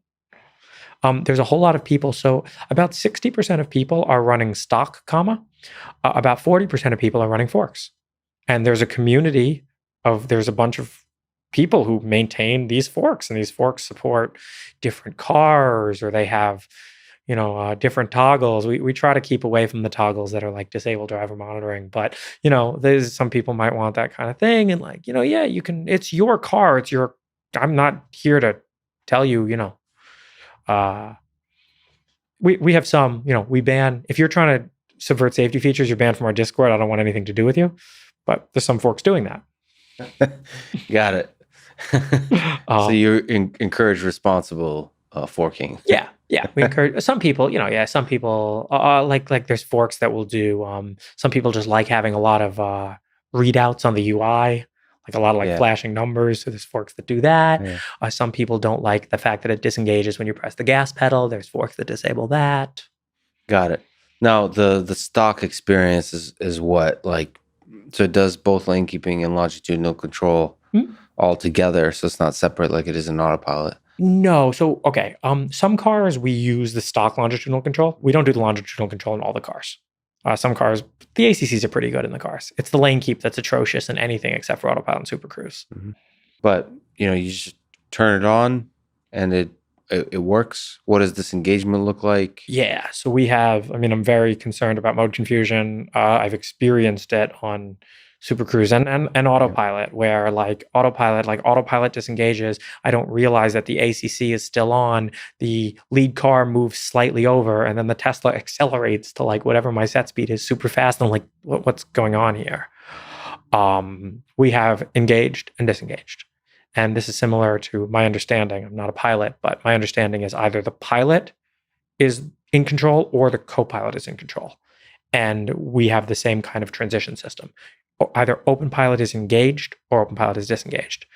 Engage with cruise control, disengage with either gas, brake, or cancel. Let's talk about money. Yeah. What's the business strategy for Comma? Profitable. Well, so you're we did it. So congratulations. Yeah. So it's basically selling. So we should say Comma cost $1,000. Comma 2. $200 for the interface to the car as well. So it's $1,200 all said and done. Nobody's usually upfront like this. Yeah, you gotta add the tack on, right? Yeah, I love it. I'm not gonna lie to you. Yeah. Trust me, it will add $1,200 of value to your life. Yes, it's still super cheap. 30 days, no questions asked, money back guarantee, and prices are only going up. Yeah. If there ever is future hardware, it could cost a lot more than $1,200. So Comma 3 is in the works. So it could be. All I will say is future hardware is going to cost a lot more than the current hardware.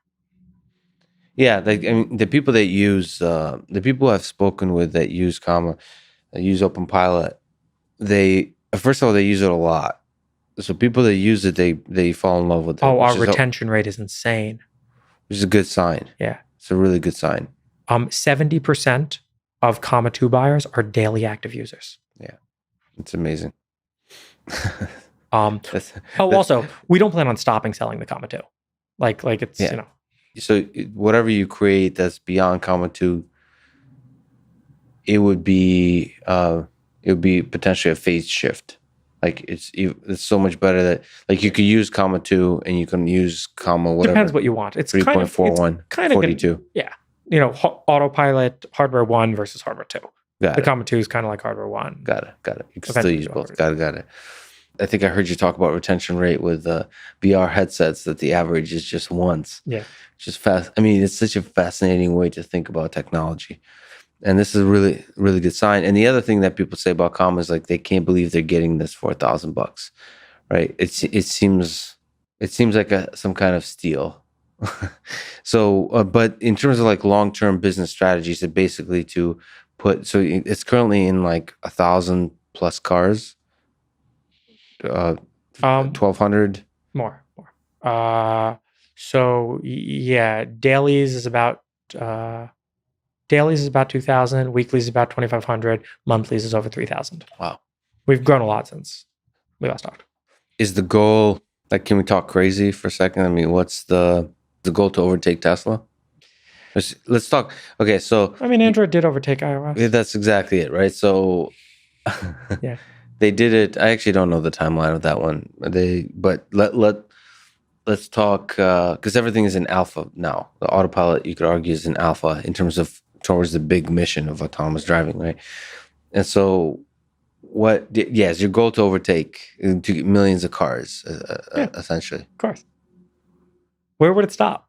Like it's open source software. It might not be millions of cars with a piece of Comma hardware, but yeah, I think OpenPilot at some point will cross over autopilot in users, just like Android crossed over iOS. How does Google make money from Android? It's complicated. Their own devices make money. Google makes money by just kind of having you on the internet. Google search is built in, Gmail is built in. Android is just a shill for the rest of Google's ecosystem, kind of. Yeah, but the problem is Android is a brilliant thing. I mean, Android arguably changed the world. So there you go. That's you can feel good ethically speaking, but as a business strategy, it's questionable. Or sell hardware. I mean, it took Google a long time to come around to it, but they are now making money on the Pixel. You're not about money. You're more about winning. Yeah, of course. No, but if only 10% of OpenPilot devices come from Comma.ai, You still make a lot. that is a ton of money for our company. But can't somebody create a better comma using OpenPilot? Or are you basically saying we'll outcompete them? Well, I'll compete you. Can you create a better Android phone than the Google Pixel? Right. I mean, you can, but like, I love that. So you're confident, like, you know what the hell you're doing. Yeah. It's competence and merit. I mean, our money comes from, we're a consumer electronics company. Yeah. And put it this way. So we sold like 3,000 Comma 2s. I mean, 2,500 right now. And like, okay, we're probably going to sell 10,000 units next year, right? 10,000 units at even just $1,000 a unit. Okay, we're at 10 million in revenue. Get that up to 100,000, maybe double the price of the unit. Now we're talking like 200 million in revenue. We're talking like actually serious. making money. One of the rare semi-autonomous or autonomous vehicle companies that are actually making money. Yeah. Yeah. You know, if you look at a model, we were just talking about this yesterday. If you look at a model and like you're testing, like you're A/B testing your model, and if your one branch of the A/B test, the losses go down very fast in the first 5 epochs. Yeah.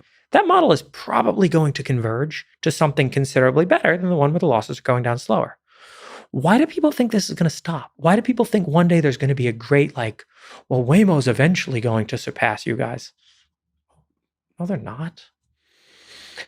Do you see like a world where like a Tesla or a car like a Tesla would be able to basically press a button and you like switch to OpenPilot? Load in. I don't know. First off, I think that we may surpass Tesla in terms of users. I do not think we're going to surpass Tesla ever in terms of revenue. I think Tesla can capture a lot more revenue per user than we can. But this mimics the Android iOS model exactly. There may be more Android devices, but there's a lot more iPhones than Google Pixels. So I think there'll be a lot more Tesla cars sold than pieces of Comma hardware. And then as far as a Tesla owner being able to switch to OpenPilot, does iPhones run Android? No, but you can if you really want to do it, but it doesn't really make sense. Like it's not. It doesn't make sense. Who cares? What about if a large company like automakers, Ford, GM, Toyota, came to George Hotz, or on the tech space, Amazon, Facebook, Google, came with a large pile of cash? Would you consider being purchased? Do you see that as a one possible? Not seriously, no. I would probably see how much shit they'll entertain from me. And if they're willing to like jump through a bunch of my hoops, then maybe. But like, no, not the way that M&A works today. I mean, we've been approached, and I laugh in these people's faces. I'm like, are you kidding? Yeah. Because it's so demeaning. The M&A people are so demeaning to companies. They treat the startup world as their innovation ecosystem. And they think that I'm cool with going along with that so I can have some of their scam fake Fed dollars. Fed coin. What am I going to do with more Fed coin? Fed coin. Yeah, Fed coin, man. I love that. So that's the cool thing about podcasting actually is people criticize. I don't know if you're familiar with Spotify giving Joe Rogan 100 million. I heard something about that. And they respect, despite all the shit that people are talking about Spotify, people understand that podcasters like Joe Rogan know what the hell they're doing. Yeah. So they give them money and say, just do what you do. And like the equivalent for you would be like, George, do what the hell you do because you're good at it. Try not to murder too many people. There's some kind of common sense things like just don't go on a weird rampage of. Yeah, it comes down to what companies I could respect, right? Could I respect GM? Never. No, I couldn't. I mean, could I respect like a Hyundai? More so, right? That's a lot closer. Toyota? What's No, it's Korean is the way. I think that the Japanese, the Germans, the US, they're all too. They all think they're too great. What about the tech companies? Apple? Apple is of the tech companies that I could respect. Apple's the closest. Yeah. I mean, I could never. Which would be ironic. It would be ironic if Comma.ai is acquired by Apple. I mean, Facebook. Look, I quit Facebook 10 years ago because I didn't respect the business model. Google has declined so fast in the last 5 years.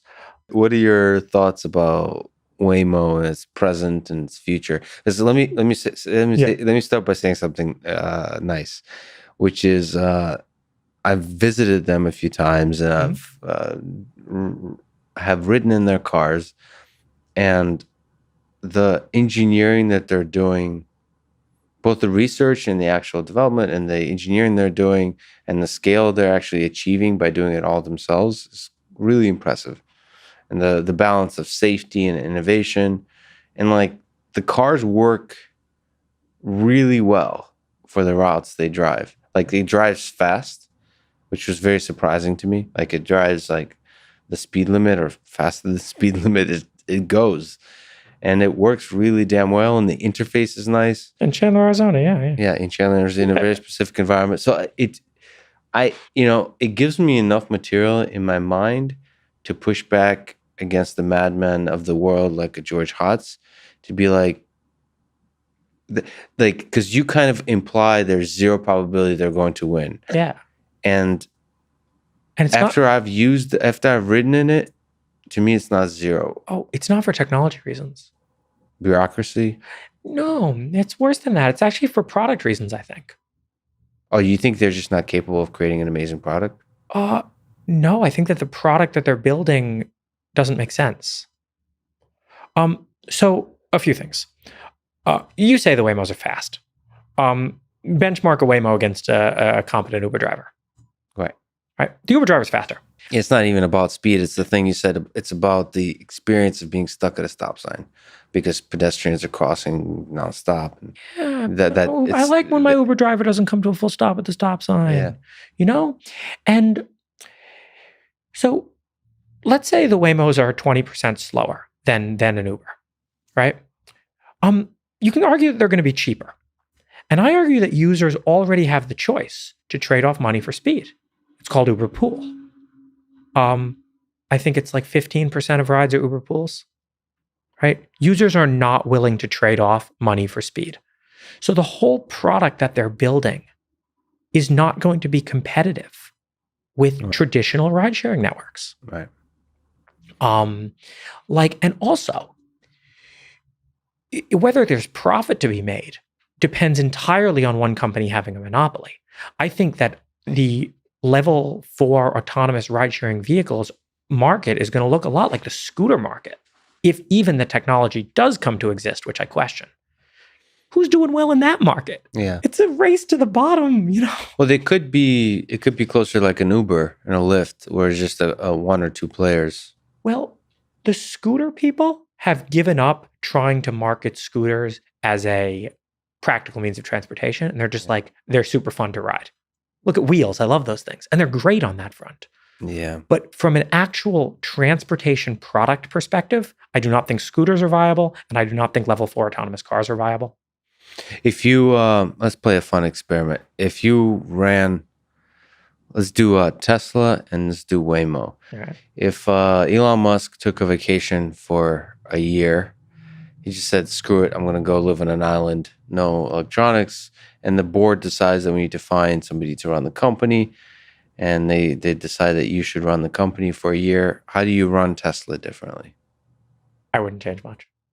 Do you think they're on the right track? I wouldn't change. I mean, I'd have some minor changes, but even my debate with Tesla about, end-to-end versus segnets, like that's just software. Who cares, right? Like it's not like you're doing something terrible with segnets. You're probably building something that's at least going to help you debug the end-to-end system a lot, right?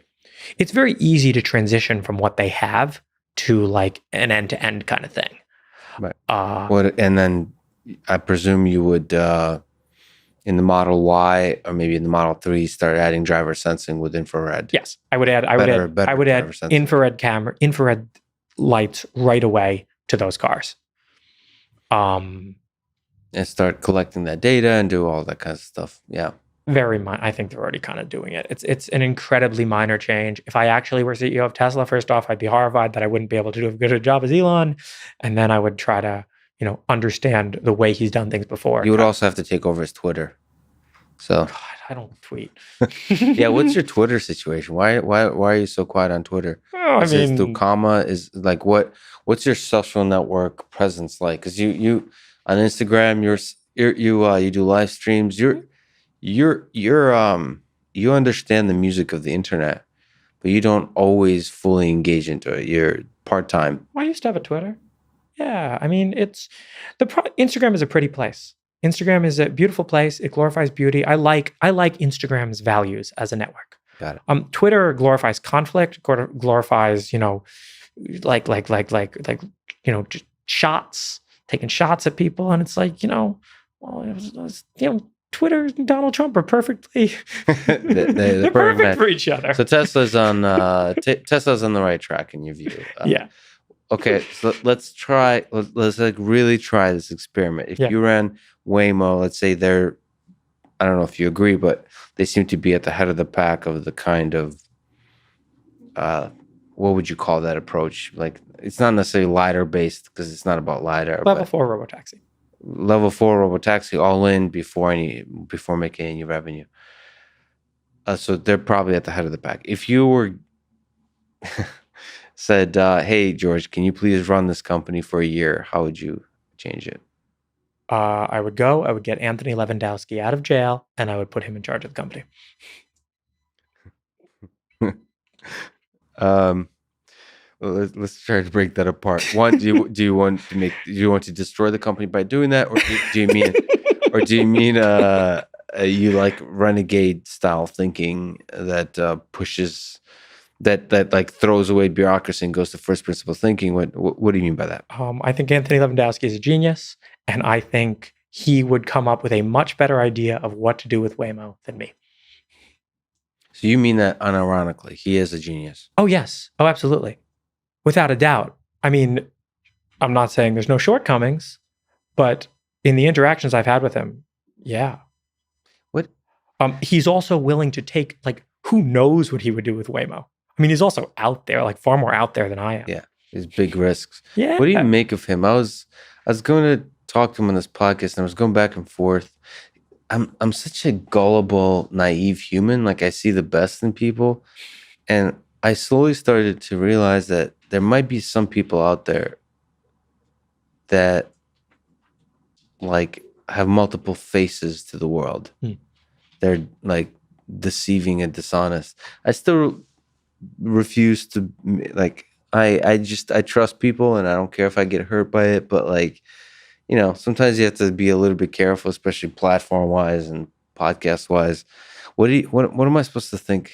So you think he's a good person? Oh, I don't know. I don't really make moral judgments. It's difficult to. And I mean this about the Waymo. I mean that whole idea very non-ironically about what I would do. The problem with putting me in charge of Waymo is already $10 billion in the hole, right? Whatever idea Waymo does, look, Comma's profitable. Comma's raised $8.1 million. That's small, that's small money. Like, I can build a reasonable consumer electronics company and succeed wildly at that and still never be able to pay back Waymo's $10 billion. So I think the basic idea with Waymo, well, forget the 10 billion because they have some backing, but your basic thing is like, what can we do to start making some money? Well, no, I mean, my bigger idea is like, whatever the idea is that's going to save Waymo, I don't have it. Yeah. It's going to have to be a big risk idea, and I cannot think of a better person than Anthony Lewandowski to do it. So that is completely what I would do as CEO of Waymo. I would call myself a transitionary CEO, do everything I can to fix that situation up. Transitionary CEO. Yeah. Yeah. Because I can't do it, right? Like, I can't.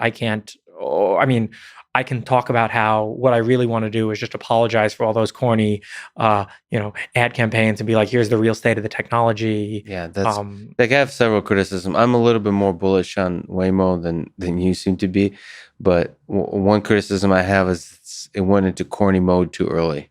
Like, it's still a startup. It hasn't delivered on anything, so it should be like more renegade and show off the engineering that they're doing, which can be impressive, as opposed to doing these weird commercials of like, your friendly, Yeah. your friendly car company. I mean, that's my biggest snipe at Waymo was always, that guy's a paid actor. That guy's not a Waymo user. He's a paid actor. Look here, I found his call sheet. Do kind of like what SpaceX is doing with the rocket launches. Just put the nerds up front, put the engineers up front, and just like show failures too. Just I love SpaceX's the thing they're doing is right, and it just feels like the right. But we're all so excited to see them succeed. Yeah, I can't wait to see Waymo fail. You know, like you lie to me, I want you to fail. You tell me the truth. You be honest with me. I want you to succeed. Yeah. Yeah, and that requires the renegade CEO, right? I'm with you. I still have a little bit of faith in Waymo for the renegade CEO to step forward, but it's not John Krafcik. Yeah, it's you can't. It's not Chris Urmston. And those people may be very good at certain things. Yeah, but they're not renegades. Yeah, because these companies are fundamentally, even though we're talking about $1 billion, all these crazy numbers, they're still like early stage startups. I mean, and if you are pre-revenue and you've raised $10 billion, I have no idea. Like this just doesn't work. You know, it's against everything Silicon Valley. Where's your minimum viable product? You know, where's your users? Where's your growth numbers? This is traditional Silicon Valley. Why do you not apply it to what you think you're too big to fail already? Like, how do you think autonomous driving will change society? So the mission is for Comma to solve self-driving. Do you have like a vision of the world of how it'll be different? Is it as simple as A to B transportation, or is there like, because these are robots? It's not about autonomous driving in and of itself. It's what the technology enables. I think it's the coolest applied AI problem. I like it because it has a clear path to monetary value. But as far as that being the thing that changes the world, I mean, no, like there's cute things we're doing in Comma, like who'd have thought you could stick a phone on the windshield and it'll drive. But like really the product that you're building is not something that people were not capable of imagining 50 years ago. So no, it doesn't change the world on that front. Could people have imagined the internet 50 years ago? Only true genius visionaries. Yeah. Everyone could have imagined autonomous cars 50 years ago. It's like a car, but I don't drive it. See, I have this sense, and I told you, like, my long-term dream is robots with whom you have deep connections, right? Cool. And there's different trajectories towards that. And I've been thinking of launching a startup. I see autonomous vehicles as a potential trajectory to that. That's not where the direction I would like to go, but I also see Tesla or even Comma.ai like pivoting into robotics broadly defined. That's at some stage in the way, like you're mentioning, the internet didn't expect. Let's solve, what I say at Comma about this. We could talk about this, but let's solve self-driving cars first. Got to stay focused on the mission. Don't. Amen. You're not too big to fail. For however much I think Comma's winning, like, no. You're winning when you solve level 5 self-driving cars. And until then, you haven't won. And, again, you want to be arrogant in the face of other people? Great. You want to be arrogant in the face of nature? You're an idiot. Right. Stay mission focused. Brilliantly put. Like I mentioned, thinking of launching a startup. I've been considering, actually, before COVID, I've been thinking of moving to San Francisco. Oh, I wouldn't go there. So why is, and now I'm thinking about potentially Austin. And we're in San Diego now. San Diego, come here. So you're such an interesting human. You've launched so many successful things. Why San Diego? What do you recommend? Why not San Francisco? Have you thought, in your case, San Diego with Qualcomm and Snapdragon, I mean, that's an amazing combination. But that wasn't really why. That wasn't the why? No. Qualcomm was an afterthought. It was a nice thing to think about. It's like you can have a tech company here. Yeah. And a good one. I mean, I like Qualcomm, but no. So why is San Diego better than San Francisco? Why does San Francisco suck? Well, so first off, we all kind of said like we want to stay in California. People like the ocean. California for its flaws, it's like a lot of the flaws of California are not necessarily California as a whole, and they're much more San Francisco specific. Yeah. San Francisco. So I think first tier cities in general have stopped wanting growth. Well, you have like in San Francisco, the voting class always votes to not build more houses because they own all the houses, and they're like, well, once people have figured out how to vote themselves more money, they're going to do it. It is so insanely corrupt. It is not balanced at all, like political party wise. It's a one party city, and For all the discussion of diversity, yeah, it stops lacking real diversity of thought, of background, of approaches, of strategies, of ideas. It's kind of a strange place that it's the loudest people about diversity. Yep. And the biggest lack of diversity. Well, I mean, that's what they say, right? It's the projection. Projection, yeah. Yeah, it's interesting. And even people in Silicon Valley tell me that's like high up people. Everybody is like, this is a terrible place. It doesn't make sense. And coronavirus is really what killed it. Yeah. San Francisco was the number one exodus during coronavirus. We still think San Diego is a good place to be. Yeah. Yeah, I mean, we'll see. We'll see what happens with California a bit longer term. Yeah, like Austin's an interesting choice. I don't have really anything bad to say about Austin either, except for the extreme heat in the summer, which but that's like very on the surface, right? I think as far as like an ecosystem goes, it's cool. I personally love Colorado. Colorado's great. I mean, you have these states that are like just way better run. California is, it's especially San Francisco. It's on its high horse, and like, yeah. Can I ask you for advice to me and to others about what's it take to build a successful startup? Oh, I don't know. I haven't done that. Talk to someone who did that. Well, if you know, this is like another book of yours that I'll buy for $67, I suppose. So there's one of these days I'll sell out. Yeah, that's right. Jailbreaks are going to be $1 and books are going to be 67. How I jailbroke the iPhone by George Hotz. That's right. I jailbroke the iPhone, and you can too. And you can too. $67 in 21 days. That's right. That's right. Oh God. Okay, I can't wait. But so you haven't introspected. You have built a very unique company. I mean, not you, but you and others. But I don't know. There's nothing. You haven't introspected. You haven't really sat down and thought about like if you and I we're having some beers, and you're seeing that I'm depressed and whatever, I'm struggling.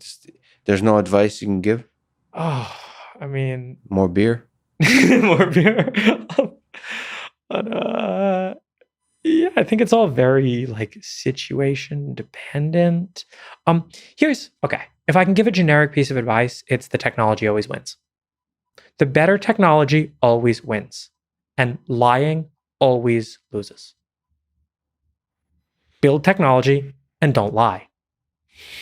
I'm with you. I agree very much. The long run, sure. It's the long run. And you know what? The market can remain irrational longer than you can remain solvent. True fact. Well, this is an interesting point, because I ethically and just as a human believe that like hype and smoke and mirrors is not at any stage of the company is a good strategy. I mean, there's some PR magic kind of hype around a new product, right? Yeah. If there's a call to action, like buy my new GPU, look at it, it takes up 3 slots and it's this big, it's huge, buy my GPU. Yeah, but that's great. If you look at, especially in the AI space broadly, but autonomous vehicles, like you can raise a huge amount of money on nothing. And the question to me is I'm against that. I'll never be part of that. I don't think. I hope not. Willingly not.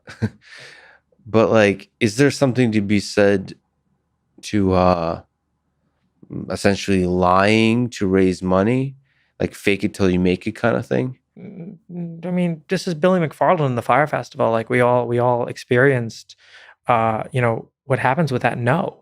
No, don't fake it till you make it. Be honest and hope you make it the whole way. The technology wins. Right? The technology wins. And like, I'm not, I used to like the anti-hype, that's a Slavic KPSS reference, but hype isn't necessarily bad. I loved camping out for the iPhones. And as long as the hype is backed by like substance, as long as it's backed by something I can actually buy and like it's real, then hype is great and it's a great feeling.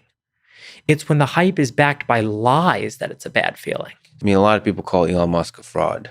How could he be a fraud? I've noticed this kind of interesting effect, which is he does tend to overpromise and deliver. What's the better way to phrase it? Promise a timeline that he doesn't deliver on. He delivers much later on. What do you think about that? Because I do that. I think that's a programmer thing too. Yeah. I do that as well. You think that's a really bad thing to do, or is that okay? I think that's, again, as long as like you're working toward it and you're going to deliver on it, and it's not too far off, right? Yeah. Right? Like the whole autonomous vehicle thing. It's like, I mean, I still think Tesla's on track to beat us. I still think even with their missteps, they have advantages we don't have. Elon is better than me at like marshaling massive amounts of resources. So, I still think, given the fact they're maybe making some wrong decisions, they'll end up winning. And like, it's fine to hype it if you're actually gonna win, right? Like, if Elon says, "Look, we're gonna be landing rockets back on Earth in a year, and it takes 4," like, he landed a rocket back on Earth, and he was working toward it the whole time. I think there's some amount of like, I think when it becomes wrong is if you're not going to meet that deadline. If you're lying. Yeah, that's brilliantly put. Like, this is what people don't understand, I think. Like, Elon believes everything he says. He does. As far as I can tell, he does. And I detected that in myself too. Like, it's only bullshit if you're like conscious of yourself lying. Yeah, I think so. Yeah. No, you can't take that to such an extreme, right? Like, in a way, I think maybe Billy McFarland believed everything he said too.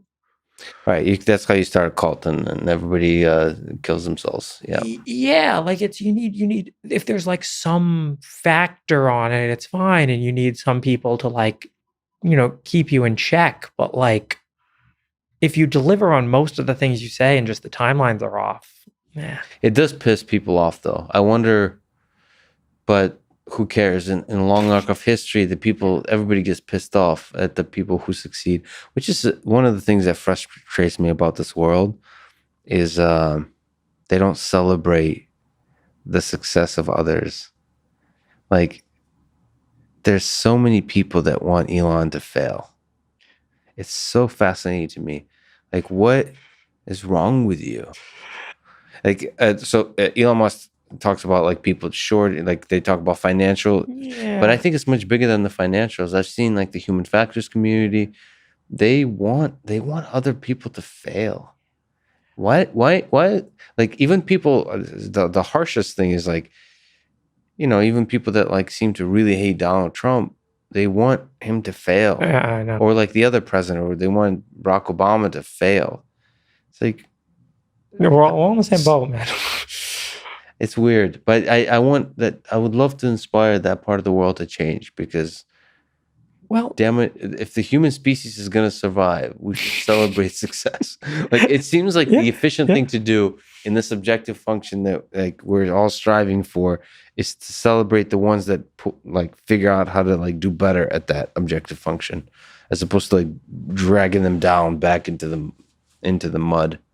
I think this is the speech I always give about the commenters on Hacker News. Mm-hmm. So first off, something to remember about the internet in general is commenters are not representative of the population. Yeah. I don't comment on anything. Commenters are representative of a certain sliver of the population. And on Hacker News, a common thing I'll see is when you'll see something that's like, promises to be wild out there and innovative. There is some amount of, checking them back to earth, but there's also some amount of, if this thing succeeds, Well, I'm 36 and I've worked at large tech companies my whole life. They can't succeed because if they succeed, that would mean that I could have done something different with my life. Right. But we know that I couldn't have. We know that I couldn't have, and that's why they're going to fail. Yeah. And they have to root for them to fail to kind of maintain their world image. So, I don't know. Tune it out. And they comment, well, it's hard. So one of the things I'm considering startup wise is to change that, because I think it's also a technology problem. It's a platform problem. I agree. It's like, because the thing you said, most people don't comment. I think most people want to comment. They just don't, because it's all the assholes who are commenting. Exactly. I don't want to be grouped in with them on that. You don't want to be at a party where everyone is an asshole. Yeah. And so but that's a platform problem. I can't believe what Reddit's become. I can't believe the groupthink in Reddit comments. Reddit is an interesting one because there's subreddits. And so you can still see, especially small subreddits, that are little like havens of like joy and positivity and like deep, even disagreement, but like nuanced discussion. But it's only like small little pockets. But that's emergent. The platform is not helping that or hurting that. So I guess naturally, something about the internet, if you don't put in a lot of effort to encourage nuance and positive, good vibes, it's naturally going to decline into chaos. I would love to see someone do this well. Yeah. I think it's, very doable. This is... I think actually, so I feel like Twitter could be overthrown. Joshua Bach talked about how, like, if you have like and retweet, like, that's only positive wiring, right? The only way to do anything like negative there is with a comment. And that's like, that asymmetry is what gives, Twitter its particular toxicness. Whereas I find YouTube comments to be much better, because YouTube comments have an up and a down, and they don't show the downvotes.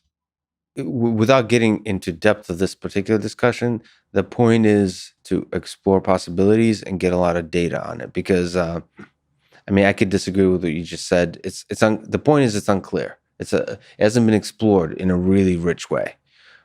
Like these questions of how to create platforms that encourage positivity. Yeah, I think it's a technology problem. And I think we'll look back at Twitter as it is now. Maybe it'll happen within Twitter, but most likely somebody overthrows them. We'll look back at Twitter and say, we can't believe we put up with this level of toxicity. You need a different business model too.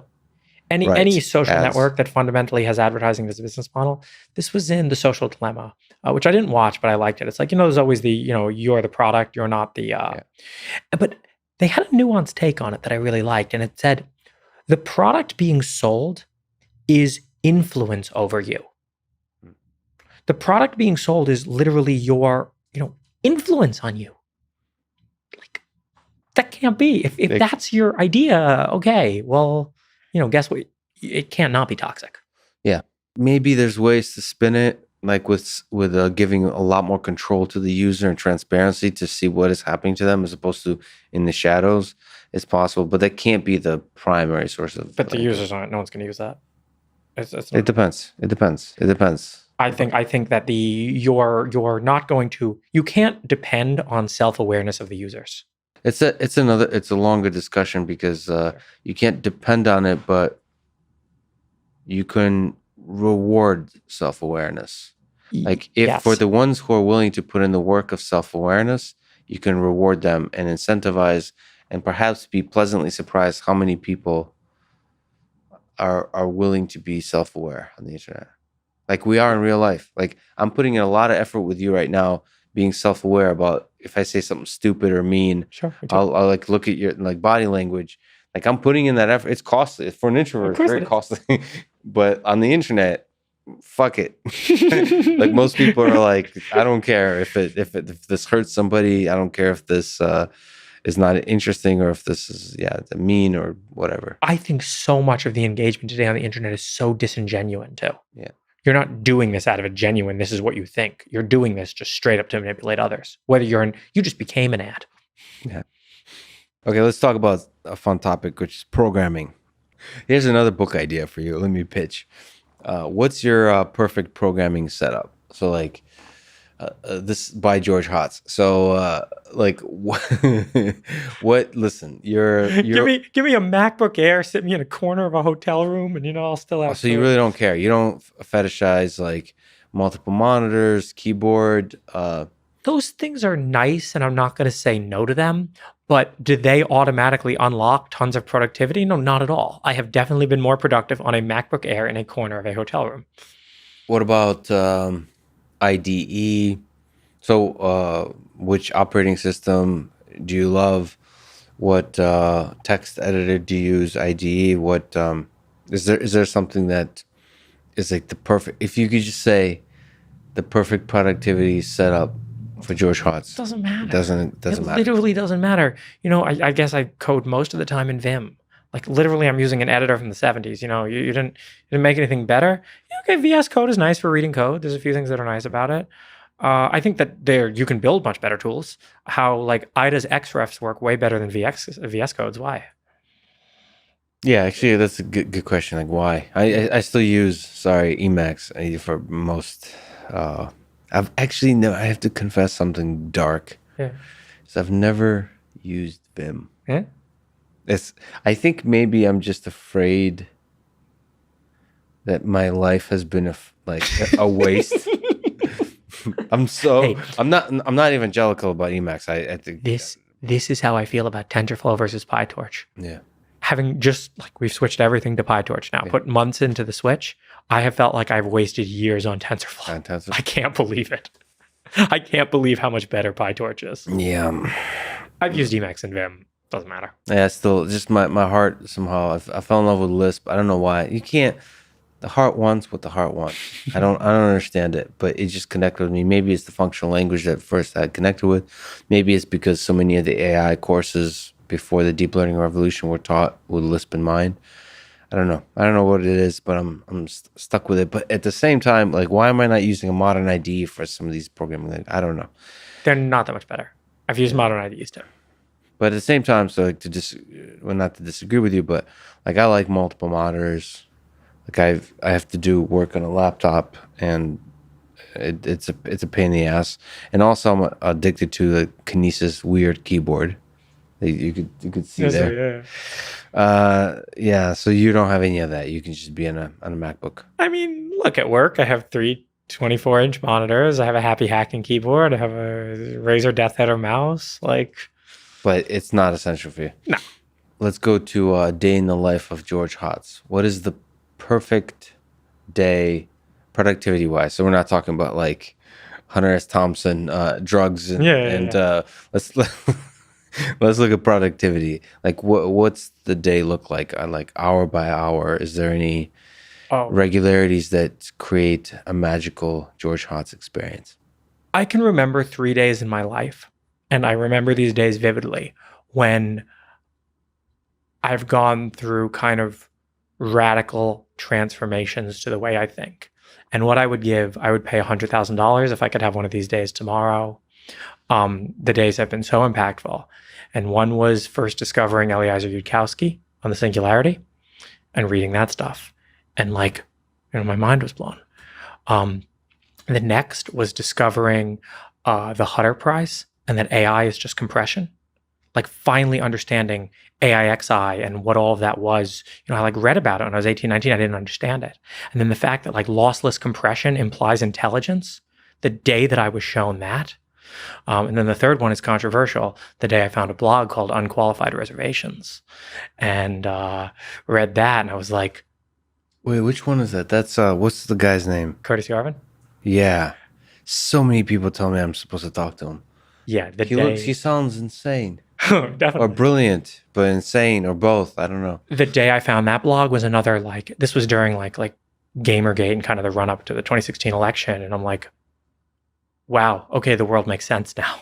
This I had a framework now to interpret this, just like I got the framework for AI and a framework to interpret technological progress. Those days when I discovered these new frameworks were Oh, interesting. So it's not about, but what was special about those days? How did those days come to be? Is it just you got lucky? Like, Sure. like, what you just encountered Hutter Prize on Hacker News or something like that? Um, Like what? but you see, I don't think it's just that like I could have gotten lucky at any point. I think that in a way, You were ready at that moment yeah, exactly. to receive the information. But is there some magic to the day to day of like eating breakfast and it's the mundane things? Nah. Nothing. There's no Nah, I structure. drift through life. Without structure. I drift through life hoping and praying that I will get another day like those days. And there's nothing in particular you do to be a receptacle for day number 4. No, I didn't do anything to get the other ones, so I don't think I have to really do anything now. I took a month-long trip to New York, and I mean, the Ethereum thing was the highlight of it, but the rest of it was pretty terrible. I did a 2-week road trip, and I had to turn around. I had to turn around. I'm driving in Gunnison, Colorado. I passed through Gunnison, and the snow starts coming down. There's a pass up there called Monarch Pass. In order to get through to Denver, you got to get over the Rockies. And I had to turn my car around. I couldn't. I watched a F-150 go off the road. I'm like, Yeah. I gotta go back. And like that day was meaningful because like it was real. Like I actually had to turn my car around. It's rare that anything even real happens in my life, even as mundane as the fact that there was snow. I had to turn around, stay in Gunnison, and leave the next day. Something about that moment felt real. Okay, so actually, it's interesting to break apart the 3 moments you mentioned, if it's okay. So I always have trouble pronouncing his name, but Alauza Yurkowski. Yeah. So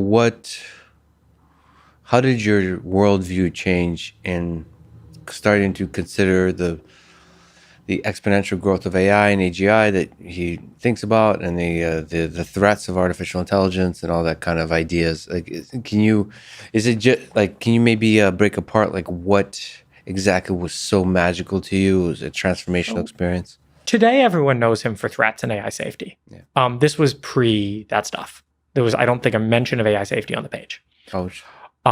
This is old Yurkowski stuff. He'd probably denounce it all now. He'd probably be like, "That's exactly what I didn't want to happen." Well, sorry, man. Is there something specific you can take from his work that you can remember? Yeah. It was this realization that computers double in power every 18 months and humans do not. And they haven't crossed yet. But if you have one thing that's doubling every 18 months and one thing that's staying like this, here's your log graph. Here's your line. You calculate that. Okay. And did that open the door to the exponential thinking? Like thinking that, like, with technology, we can actually transform the world. It opened the door to human obsolescence.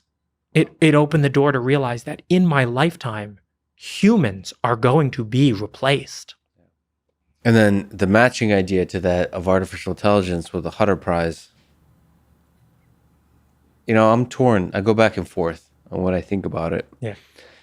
But the basic thesis is it's a nice compelling notion that we can reduce the task of creating an intelligent system, a generally intelligent system, into the task of compression. Mm-hmm. So you can think of all of intelligence in the universe, in fact, as a kind of compression. Do you find that was that just at the time you found that as a compelling idea, or do you still find that a compelling idea? I still find that a compelling idea. I think that it's not that useful day to day, but actually, one of maybe my quests before that was a search for the definition of the word intelligence. And I never had one. And I definitely have a definition of the word compression. It's a very simple, straightforward one. And you know what compression is? You know what lossless is? Lossless compression, not lossy, lossless compression. And that is equivalent to intelligence, which I believe. I'm not sure how useful that definition is day to day, but like I now have a framework to understand what it is. And he just 10x'd the prize for that competition, like recently, a few months ago. You ever thought of taking a crack at that? I did. I spent the next, after I found the prize, I spent the next 6 months of my life trying it. And that's when I started learning everything about AI, and then I worked at Vicarious for a bit, and then I read all the deep learning stuff, and I'm like, okay, now I'm caught up to modern AI. Wow. And I had a really good framework to put it all in from the compression stuff. Right, like some of the first deep learning models I played with were GPT basically, but before transformers, before it was still RNNs to do character prediction. But by the way, on the compression side, I mean especially with neural networks, what do you make of the lossless requirement with the Hotz prize? So, human intelligence and neural networks can probably compress stuff pretty well, but it'll be lossy. It's imperfect. You can turn a lossy compressor into a lossless compressor pretty easily using an arithmetic encoder, right? You can take an arithmetic encoder and you can just encode the noise with maximum efficiency, right? So even if you can't predict exactly what the next character is, the better a probability distribution you can put over the next character, you can then use an arithmetic encoder to right? You don't have to know whether it's an E or an I. You just have to put good probabilities on them and then, code those. And if you have, it's a bits of entropy thing, right? So let me, on that topic, it'd be interesting as a little side tour. What are your thoughts in this year about GPT-3 and these language models and these transformers? Is there something interesting to you as an AI researcher, or is there something interesting to you as an autonomous vehicle developer? Nah, I think it's overhyped. I mean, it's not like it's cool. It's cool for what it is, but no, we're not just going to be able to scale up to GPT-12 and get general purpose intelligence. Like your loss function is literally just, cross entropy loss on the character, right? Like that's not the loss function of general intelligence. Is that obvious to you? Yes. Can you imagine that? Like to play devil's advocate on yourself, is it possible that the GPT-12 will achieve general intelligence with something as dumb as this kind of loss function? I guess it depends what you mean by general intelligence. So there's another problem with the GPTs, and that's that they don't have long-term memory. Right. Right. So like just GPT-12, a scaled up version of GPT-2 or 3, I find it hard to believe. Well, you can scale it in. It's a hard coded length, but you can make it wider and wider and wider. Yeah, you're gonna get cool things from those systems, but I don't think you're ever gonna get something that can build me a rocket ship. What about self-driving? So, you can use Transformer with video, for example. Sure. You think, is there something in there? No, because, look, we use a GRU. We could change that GRU out to a transformer. I think driving is much more Markovian than language. So Markovian, you mean like the memory? Which aspect of Markovian? I mean that most of the information in the state at t-1 is also in state t. I see. Yeah. Right, and it kind of drops off nicely like this. Whereas sometime with language, you have to refer back to the third paragraph on the second page. I feel like there's not many you can say speed limit signs, but there's really not many things in autonomous driving that look like that. But if we look at to play devil's advocate, is the risk estimation thing that you've talked about is kind of interesting. It feels like there might be some longer term aggregation of context necessary to be able to figure out the context. I'm not even sure I'm believing my own devil's advocate. We have a nice vision model which outputs a 1 to 4 dimensional perception space. Yeah. Can I try transformers on it? Sure, I probably will. At some point, we'll try transformers, and then we'll just see. Do they do better? Sure. But it might not be a game changer. No, well, I'm not. Might transformers work better than GRUs for autonomous driving? Sure. Might we switch? Sure. Is this some radical change? No. Okay, we use a slightly different. We switch from RNNs to GRUs. Okay, maybe it's GRUs to transformers, but no, it's not. Yeah. Well, on the topic of general intelligence, I don't know how much I've talked to you about it. What do you think we'll actually build an AGI? If you look at Ray Kurzweil with the singularity, do you have an intuition about? You're kind of saying driving is easy. Yeah. And I tend to personally believe that solving driving will have really deep, important impacts on our ability to solve general intelligence. Like, I think driving doesn't require general Mhm. intelligence, but I think they're going to be neighbors in a way that it's like deeply tied. Because it's so, like, driving is so deeply connected to the human experience that I think solving one will help solve the other. But so This is I don't see driving as like easy and almost like separate than general intelligence. But like, what's your vision of a future with a singularity? Do you see there'll be a single moment, like a singularity, where it'll be a phase shift? Are we in the singularity now? Like, what do you have crazy ideas about the future in terms of AGI? we're definitely in the singularity now. We are. You think so? Of course. Look at the bandwidth between people. The bandwidth between people goes up, right? The singularity is just when the bandwidth. But What do you mean by the bandwidth of people? communications tools, the whole world is networked. The whole world is networked, and we raise the speed of that network, right? Oh, so you think the communication of information in a distributed way is a empowering thing for collective intelligence? Oh, I didn't say it's necessarily a good thing, but I think that's like when I think of the definition of the singularity, yeah, it seems kind of right. I see. Like, it's a change in the world beyond which, like, the world would be transformed in ways that we can't possibly imagine. No, I mean, I think we're in the singularity now in the sense that there's like, one world and a monoculture, and it's also linked. Yeah. I mean, I kind of share the intuition that the singularity will originate from the collective intelligence of us ants versus the, like, some single system AGI type thing. Oh, I totally agree with that. Yeah, I don't really believe in like a hard takeoff AGI kind of thing. Yeah, I don't even think AI is all that different in kind from what we've already been building. With respect to driving, I think driving is a subset of general intelligence, and I think it's a pretty complete subset. I think the tools we develop at Comma will also be extremely helpful to solving general intelligence, and that's, I think, the real reason why I'm doing it. I don't care about self-driving cars. It's a cool problem to beat people at. But yeah, I mean, yeah, you're of two minds. So one, you do have to have a mission, and you want to focus and make sure you get there. You can't forget that. But at the same time, there is a thread that's much bigger than that connects the entirety of your effort. That's much bigger than just driving. With AI and with general intelligence, it is so easy to delude yourself into thinking you figured something out when you haven't. If we build a level 5 self-driving car, we have indisputably built something. Yeah. Is it general intelligence? I'm not going to debate that. I will say we've built something that provides huge financial value.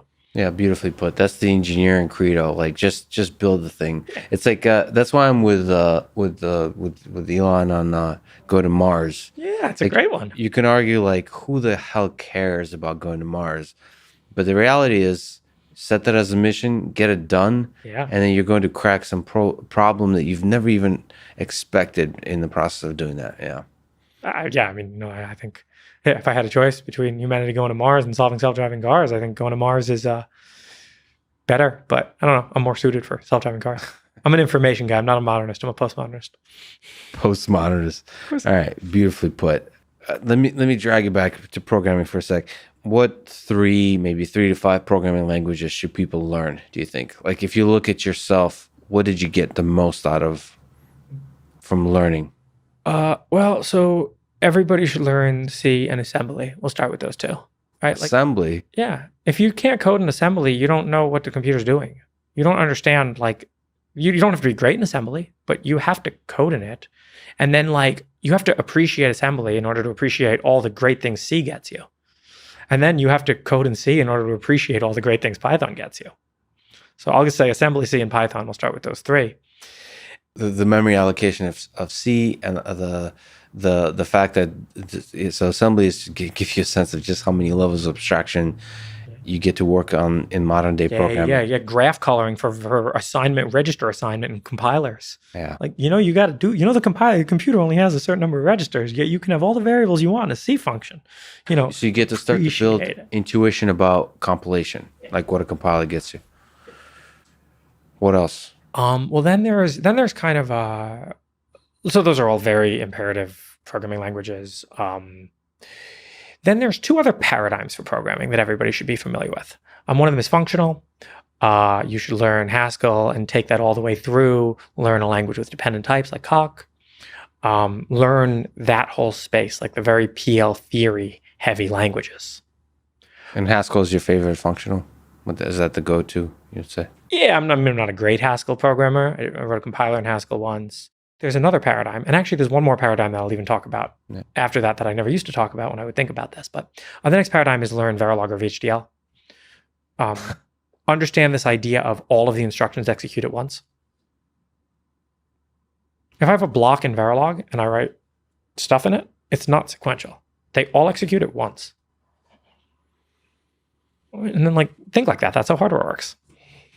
So I guess assembly doesn't quite get you that. Assembly is more about compilation, and Verilog is more about the hardware, giving a sense of what actually is the hardware is doing.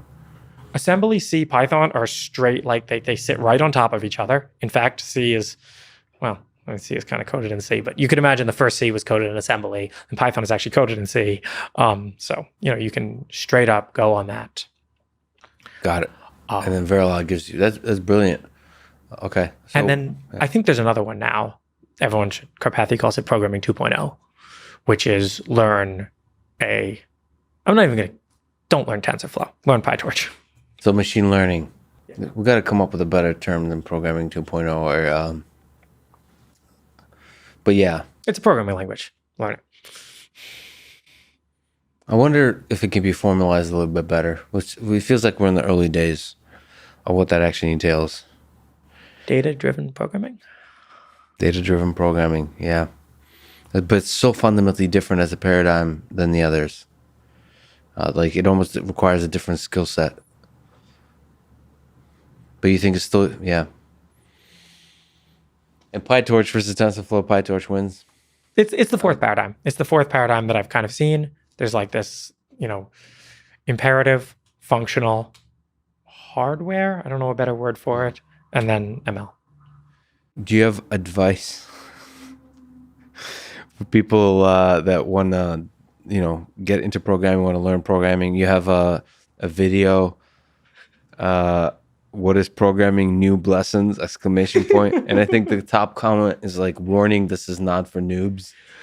Do you have a noob TLDW for that video, but also a noob friendly advice on how to get into programming? You are never going to learn programming by watching a video called Learn Programming.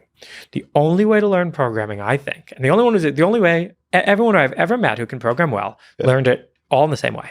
They had something they wanted to do, and then they tried to do it. And then they were like, oh, well, okay, this is kind of, it'd be nice if the computer could kind of do this thing. And then, that's how you learn. You just keep pushing on a project. So the only advice I have for learning programming is go program. Somebody wrote to me a question they were looking to learn about recurrent neural networks. And he's saying, my company's thinking of using recurrent neural networks for time series data, but we don't really have an idea of where to use it yet. We just want to, do you have any advice on how to learn about, these kind of general machine learning questions? And I think the answer is actually have a problem that you're trying to solve and just. I see that stuff. Oh my God, when people talk like that, they're like, I heard machine learning is important. Could you help us integrate machine learning with macaroni and cheese production? You can't help these people. Who lets you run anything? Who lets that kind of person run anything? I think we're all beginners at some point. So it's not like they're a beginner. It's like, my problem is not that they don't know about machine learning. My problem is that they think that machine learning has something to say about macaroni and cheese production. Or I heard about this new technology. How can I use it for why? I don't know what it is, but how can I use it for why? That's true. You have to build up an intuition of how, because you might be able to figure out a way, but the prerequisite is you should have a macaroni and cheese problem to solve first. Exactly. And then two, you should have more traditional, in the learning process should involve more traditionally applicable problems in the space of whatever that is of machine learning, and then see if it could be applied to macro At least start with tell me about a problem. Like if you have a problem, you're like, some of my boxes aren't getting enough macaroni in them. Can we use machine learning to solve this problem? Yeah. That's much, much better than how do I apply machine learning to macaroni and cheese? One big thing, maybe this is me talking to the audience a little bit, because I get these days so many messages, advice on how to like learn stuff. Okay.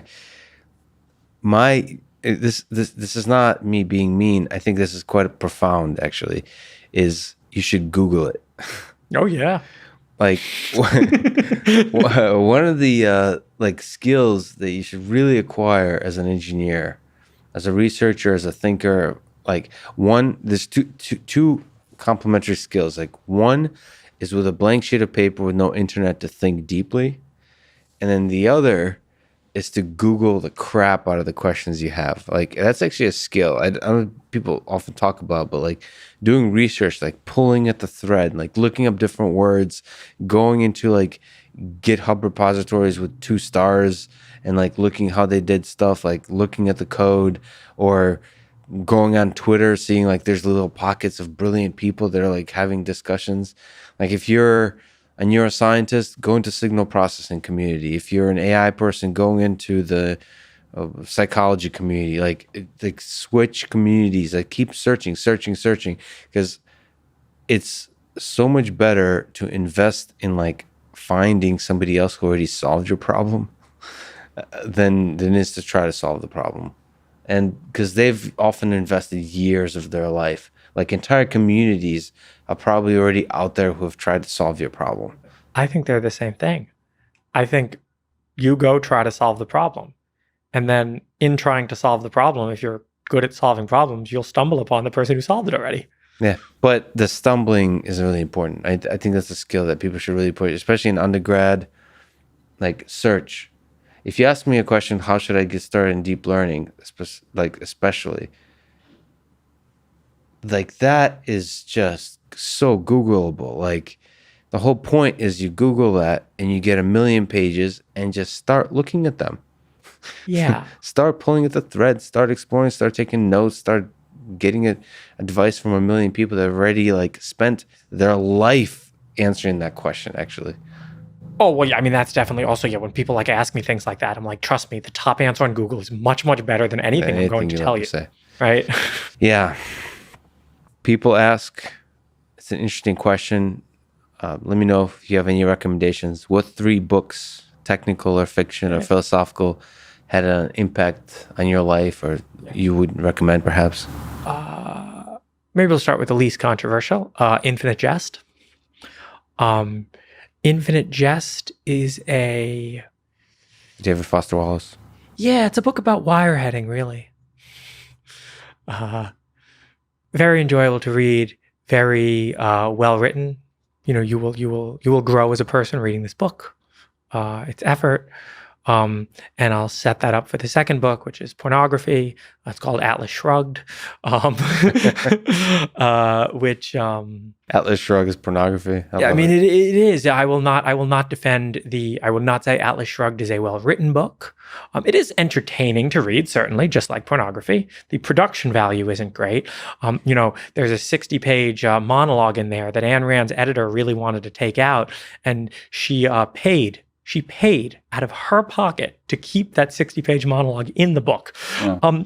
But it is a great book for a kind of framework of human relations. And I know a lot of people are like, yeah, but it's a terrible framework. Yeah, but it's a framework. Just for context, in a couple of days, I'm speaking for probably 4+ hours with Yaron Brook, who's the main remaining objectivist. Interesting. So I've always found this philosophy quite interesting on many levels. One of how repulsive large percent of the population find it, which is always funny to me when people are like unable to even read a philosophy because of some. I think that says more about their psychological perspective on it. Yeah. But But there is something about objectivism and Ayn Rand's philosophy that's sort of deeply connected to this idea of capitalism, of the ethical life is the productive life. That was always compelling to me. It didn't seem as I didn't seem to interpret it in the negative sense that some people do. To be fair, I read that book when I was 19. So it had an impact at that point. Yeah, true. Yeah, and the bad guys in the book have this slogan: from each according to their ability, to each according to their need. And I'm looking at this and I'm like, these are the most this is Team Rocket level cartoonishness, right? No bad guy. And then when I realized that was actually the slogan of the Communist Party, I'm like, wait a second. Wait, no. You're telling me this really happened? Yeah, it's interesting. I mean, one of the criticisms of her work is she has a cartoonish view of good and evil, like that there's like the reality, as Jordan Peterson says, is that each of us have the capacity for good and evil in us, as opposed to like there's some characters who are purely evil and some characters that are purely good. And but that's in a way why it's pornographic. The production value, I love it. Well, like evil is punished, and there's very clearly like there's no just like porn doesn't have like character growth. Well, neither does Atlas Shrugged. Like brilliant, but well put. But at 19-year-old George Hotz, it was good enough. Yeah. What's the third? You have something? I could give these two. I'll just throw out. They're sci-fi. Permutation City.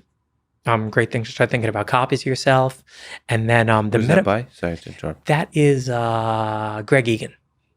That might not be his real name. Some Australian guy. Might not be Australian. I don't know.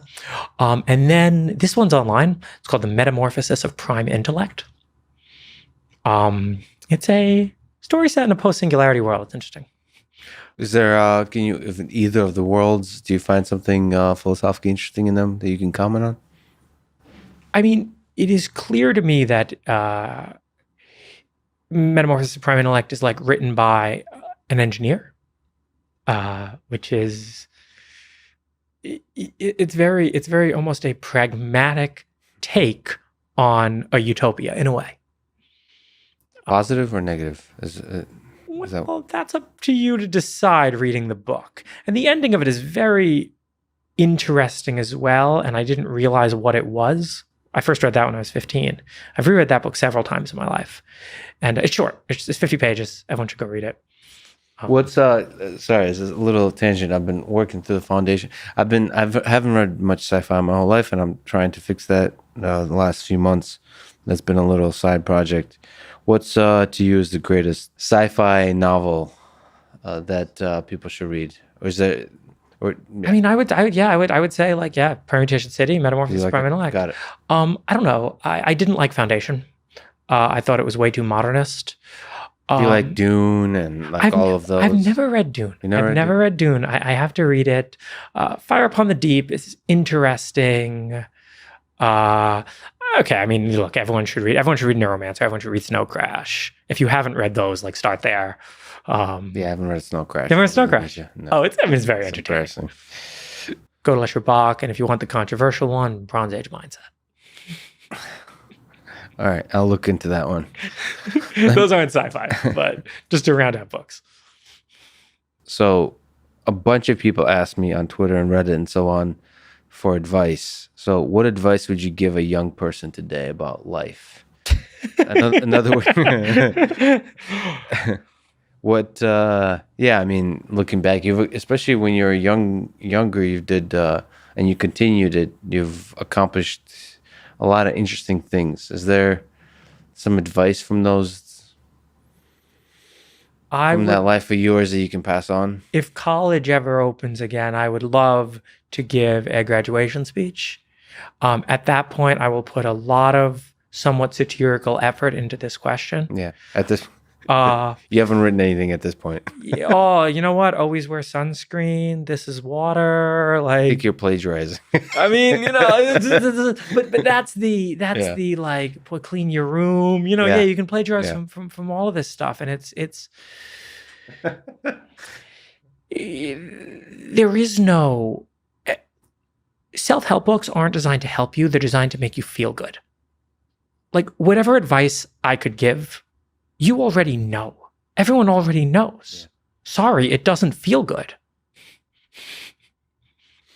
Right? Like, what if I tell you that you should, eat well and read more, and it's not going to do anything. I think the whole like genre of those kind of questions is meaningless. I don't know. If anything, it's don't worry so much about that stuff. Don't be so caught up in your head. Right. I mean, in the sense that your whole life, your whole existence is like moving version of that advice. I don't know. Yeah. There's something, I mean, there's something in you that resists that kind of thinking, and that in itself is just illustrative of who you are. And there's something to learn from that. I think you're clearly not overthinking stuff. Yeah, and you know There's what? a gut thing. Even when I talk about my advice, I'm like, my advice is only relevant to me. Yeah. It's not relevant to anybody else. I'm not saying you should go out, if you're the kind of person who overthinks things, to stop overthinking things. It's not bad. It doesn't work for me. Maybe it works for you. I don't know. Let me ask you about love. Yeah. I think last time we talked about the meaning of life, and it was kind of about winning. Of course. I don't think I've talked to you about love much, whether romantic or just love for the common humanity amongst us all. What role has love played in your life in this quest for winning? Where does love fit in? Well, the word love, I think, means several different things. There's love in the sense of, maybe I could just say there's like love in the sense of opiates, and love in the sense of oxytocin, and then love in the sense of maybe like a love for math. I don't think fits into either of those first two paradigms. So each of those, have they given something to you in your life? I'm not that big of a fan of the first two. Why? For the same reason I'm not a fan of, for the same reason I don't do opiates and don't take ecstasy. Right? And there were times, look, I've tried both. I liked opiates way more than I liked ecstasy. But they're not, the ethical life is the productive life. So maybe that's my problem with those. And then like, yeah, a sense of, I don't know, like abstract love for humanity. I mean, the abstract love for humanity, I'm like, yeah, I've always felt that. And I guess it's hard for me to imagine not feeling it. And maybe there's people who don't. And I don't know. Yeah, that's just like a background thing that's there. I mean, since we brought up drugs, let me ask you. This is becoming more and more a part of my life because I'm talking to a few researchers that are working on psychedelics. I've eaten shrooms a couple of times, and it was fascinating to me that like the mind can go just fascinating. The mind can go to places I didn't imagine it could go, and it was very friendly and positive and exciting, and everything was kind of hilarious in the place. Wherever my mind went, that's where it went.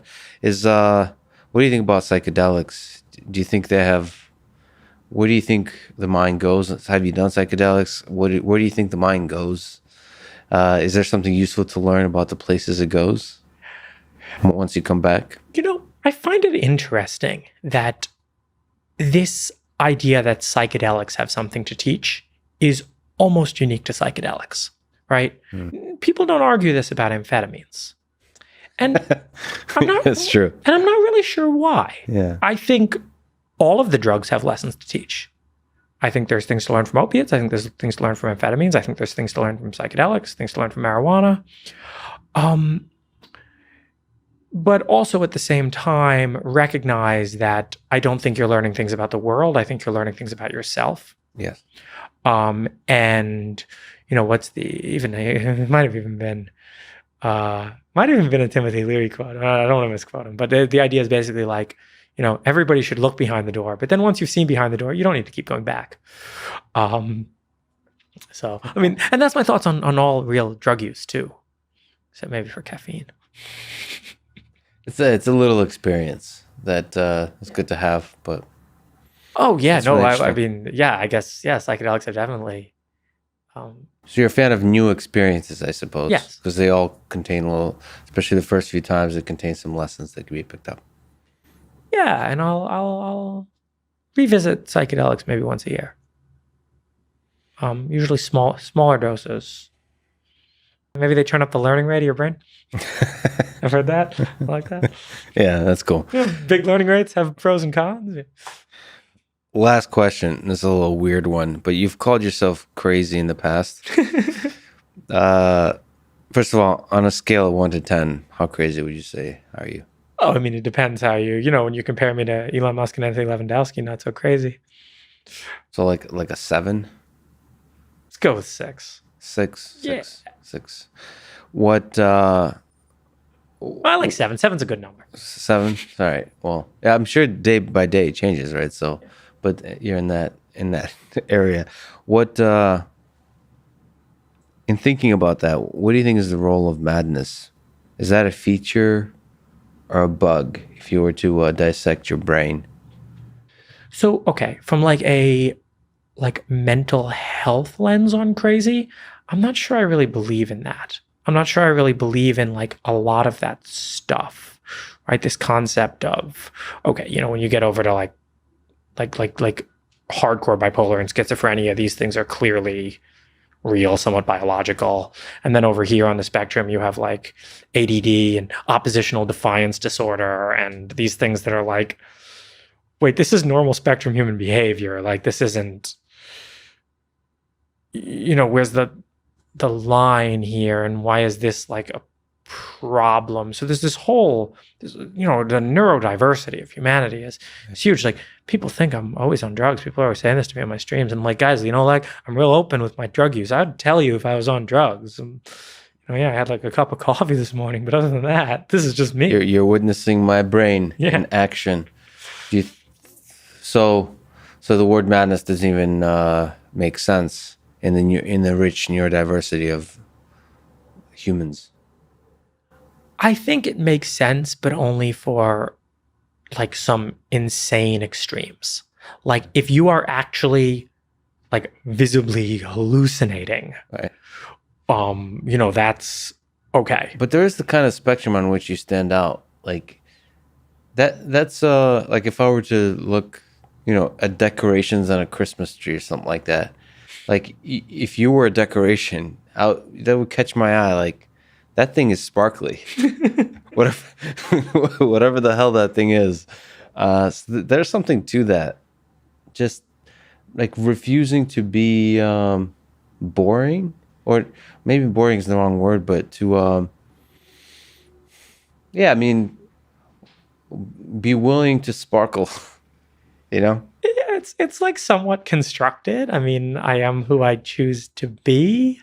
I'm gonna say things as true as I can see them. I'm not gonna lie. But that's a really important feature in itself. So like whatever the neurodiversity of whatever your brain is, not putting constraints on it that force it to fit into the mold of what society is like defines as what you're supposed to be. So you're one of the specimens that doesn't mind being yourself. Being right is super important, except at the expense of being wrong. Without breaking that apart, I think it's a beautiful way to end it. George, you're one of the most special humans I know. It's truly an honor to talk to you. Thanks so much for doing it. Thank you for having me. Thanks for listening to this conversation with George Hotz, and thank you to our sponsors, Four Sigmatic, which is the maker of delicious mushroom coffee, Decoding Digital, which is a tech podcast that I listen to and enjoy, and ExpressVPN, which is the VPN I've used for many years. Please check out these sponsors in the description to get a discount and to support this podcast. If you enjoy this thing, subscribe on YouTube, review it with 5 stars on Apple Podcasts, follow on Spotify, support it on Patreon, or connect with me on Twitter at Lex Fridman. And now, let me leave you with some words from the great and powerful Linus Torvald. Talk is cheap. Show me the code. Thank you for listening and hope to see you next time.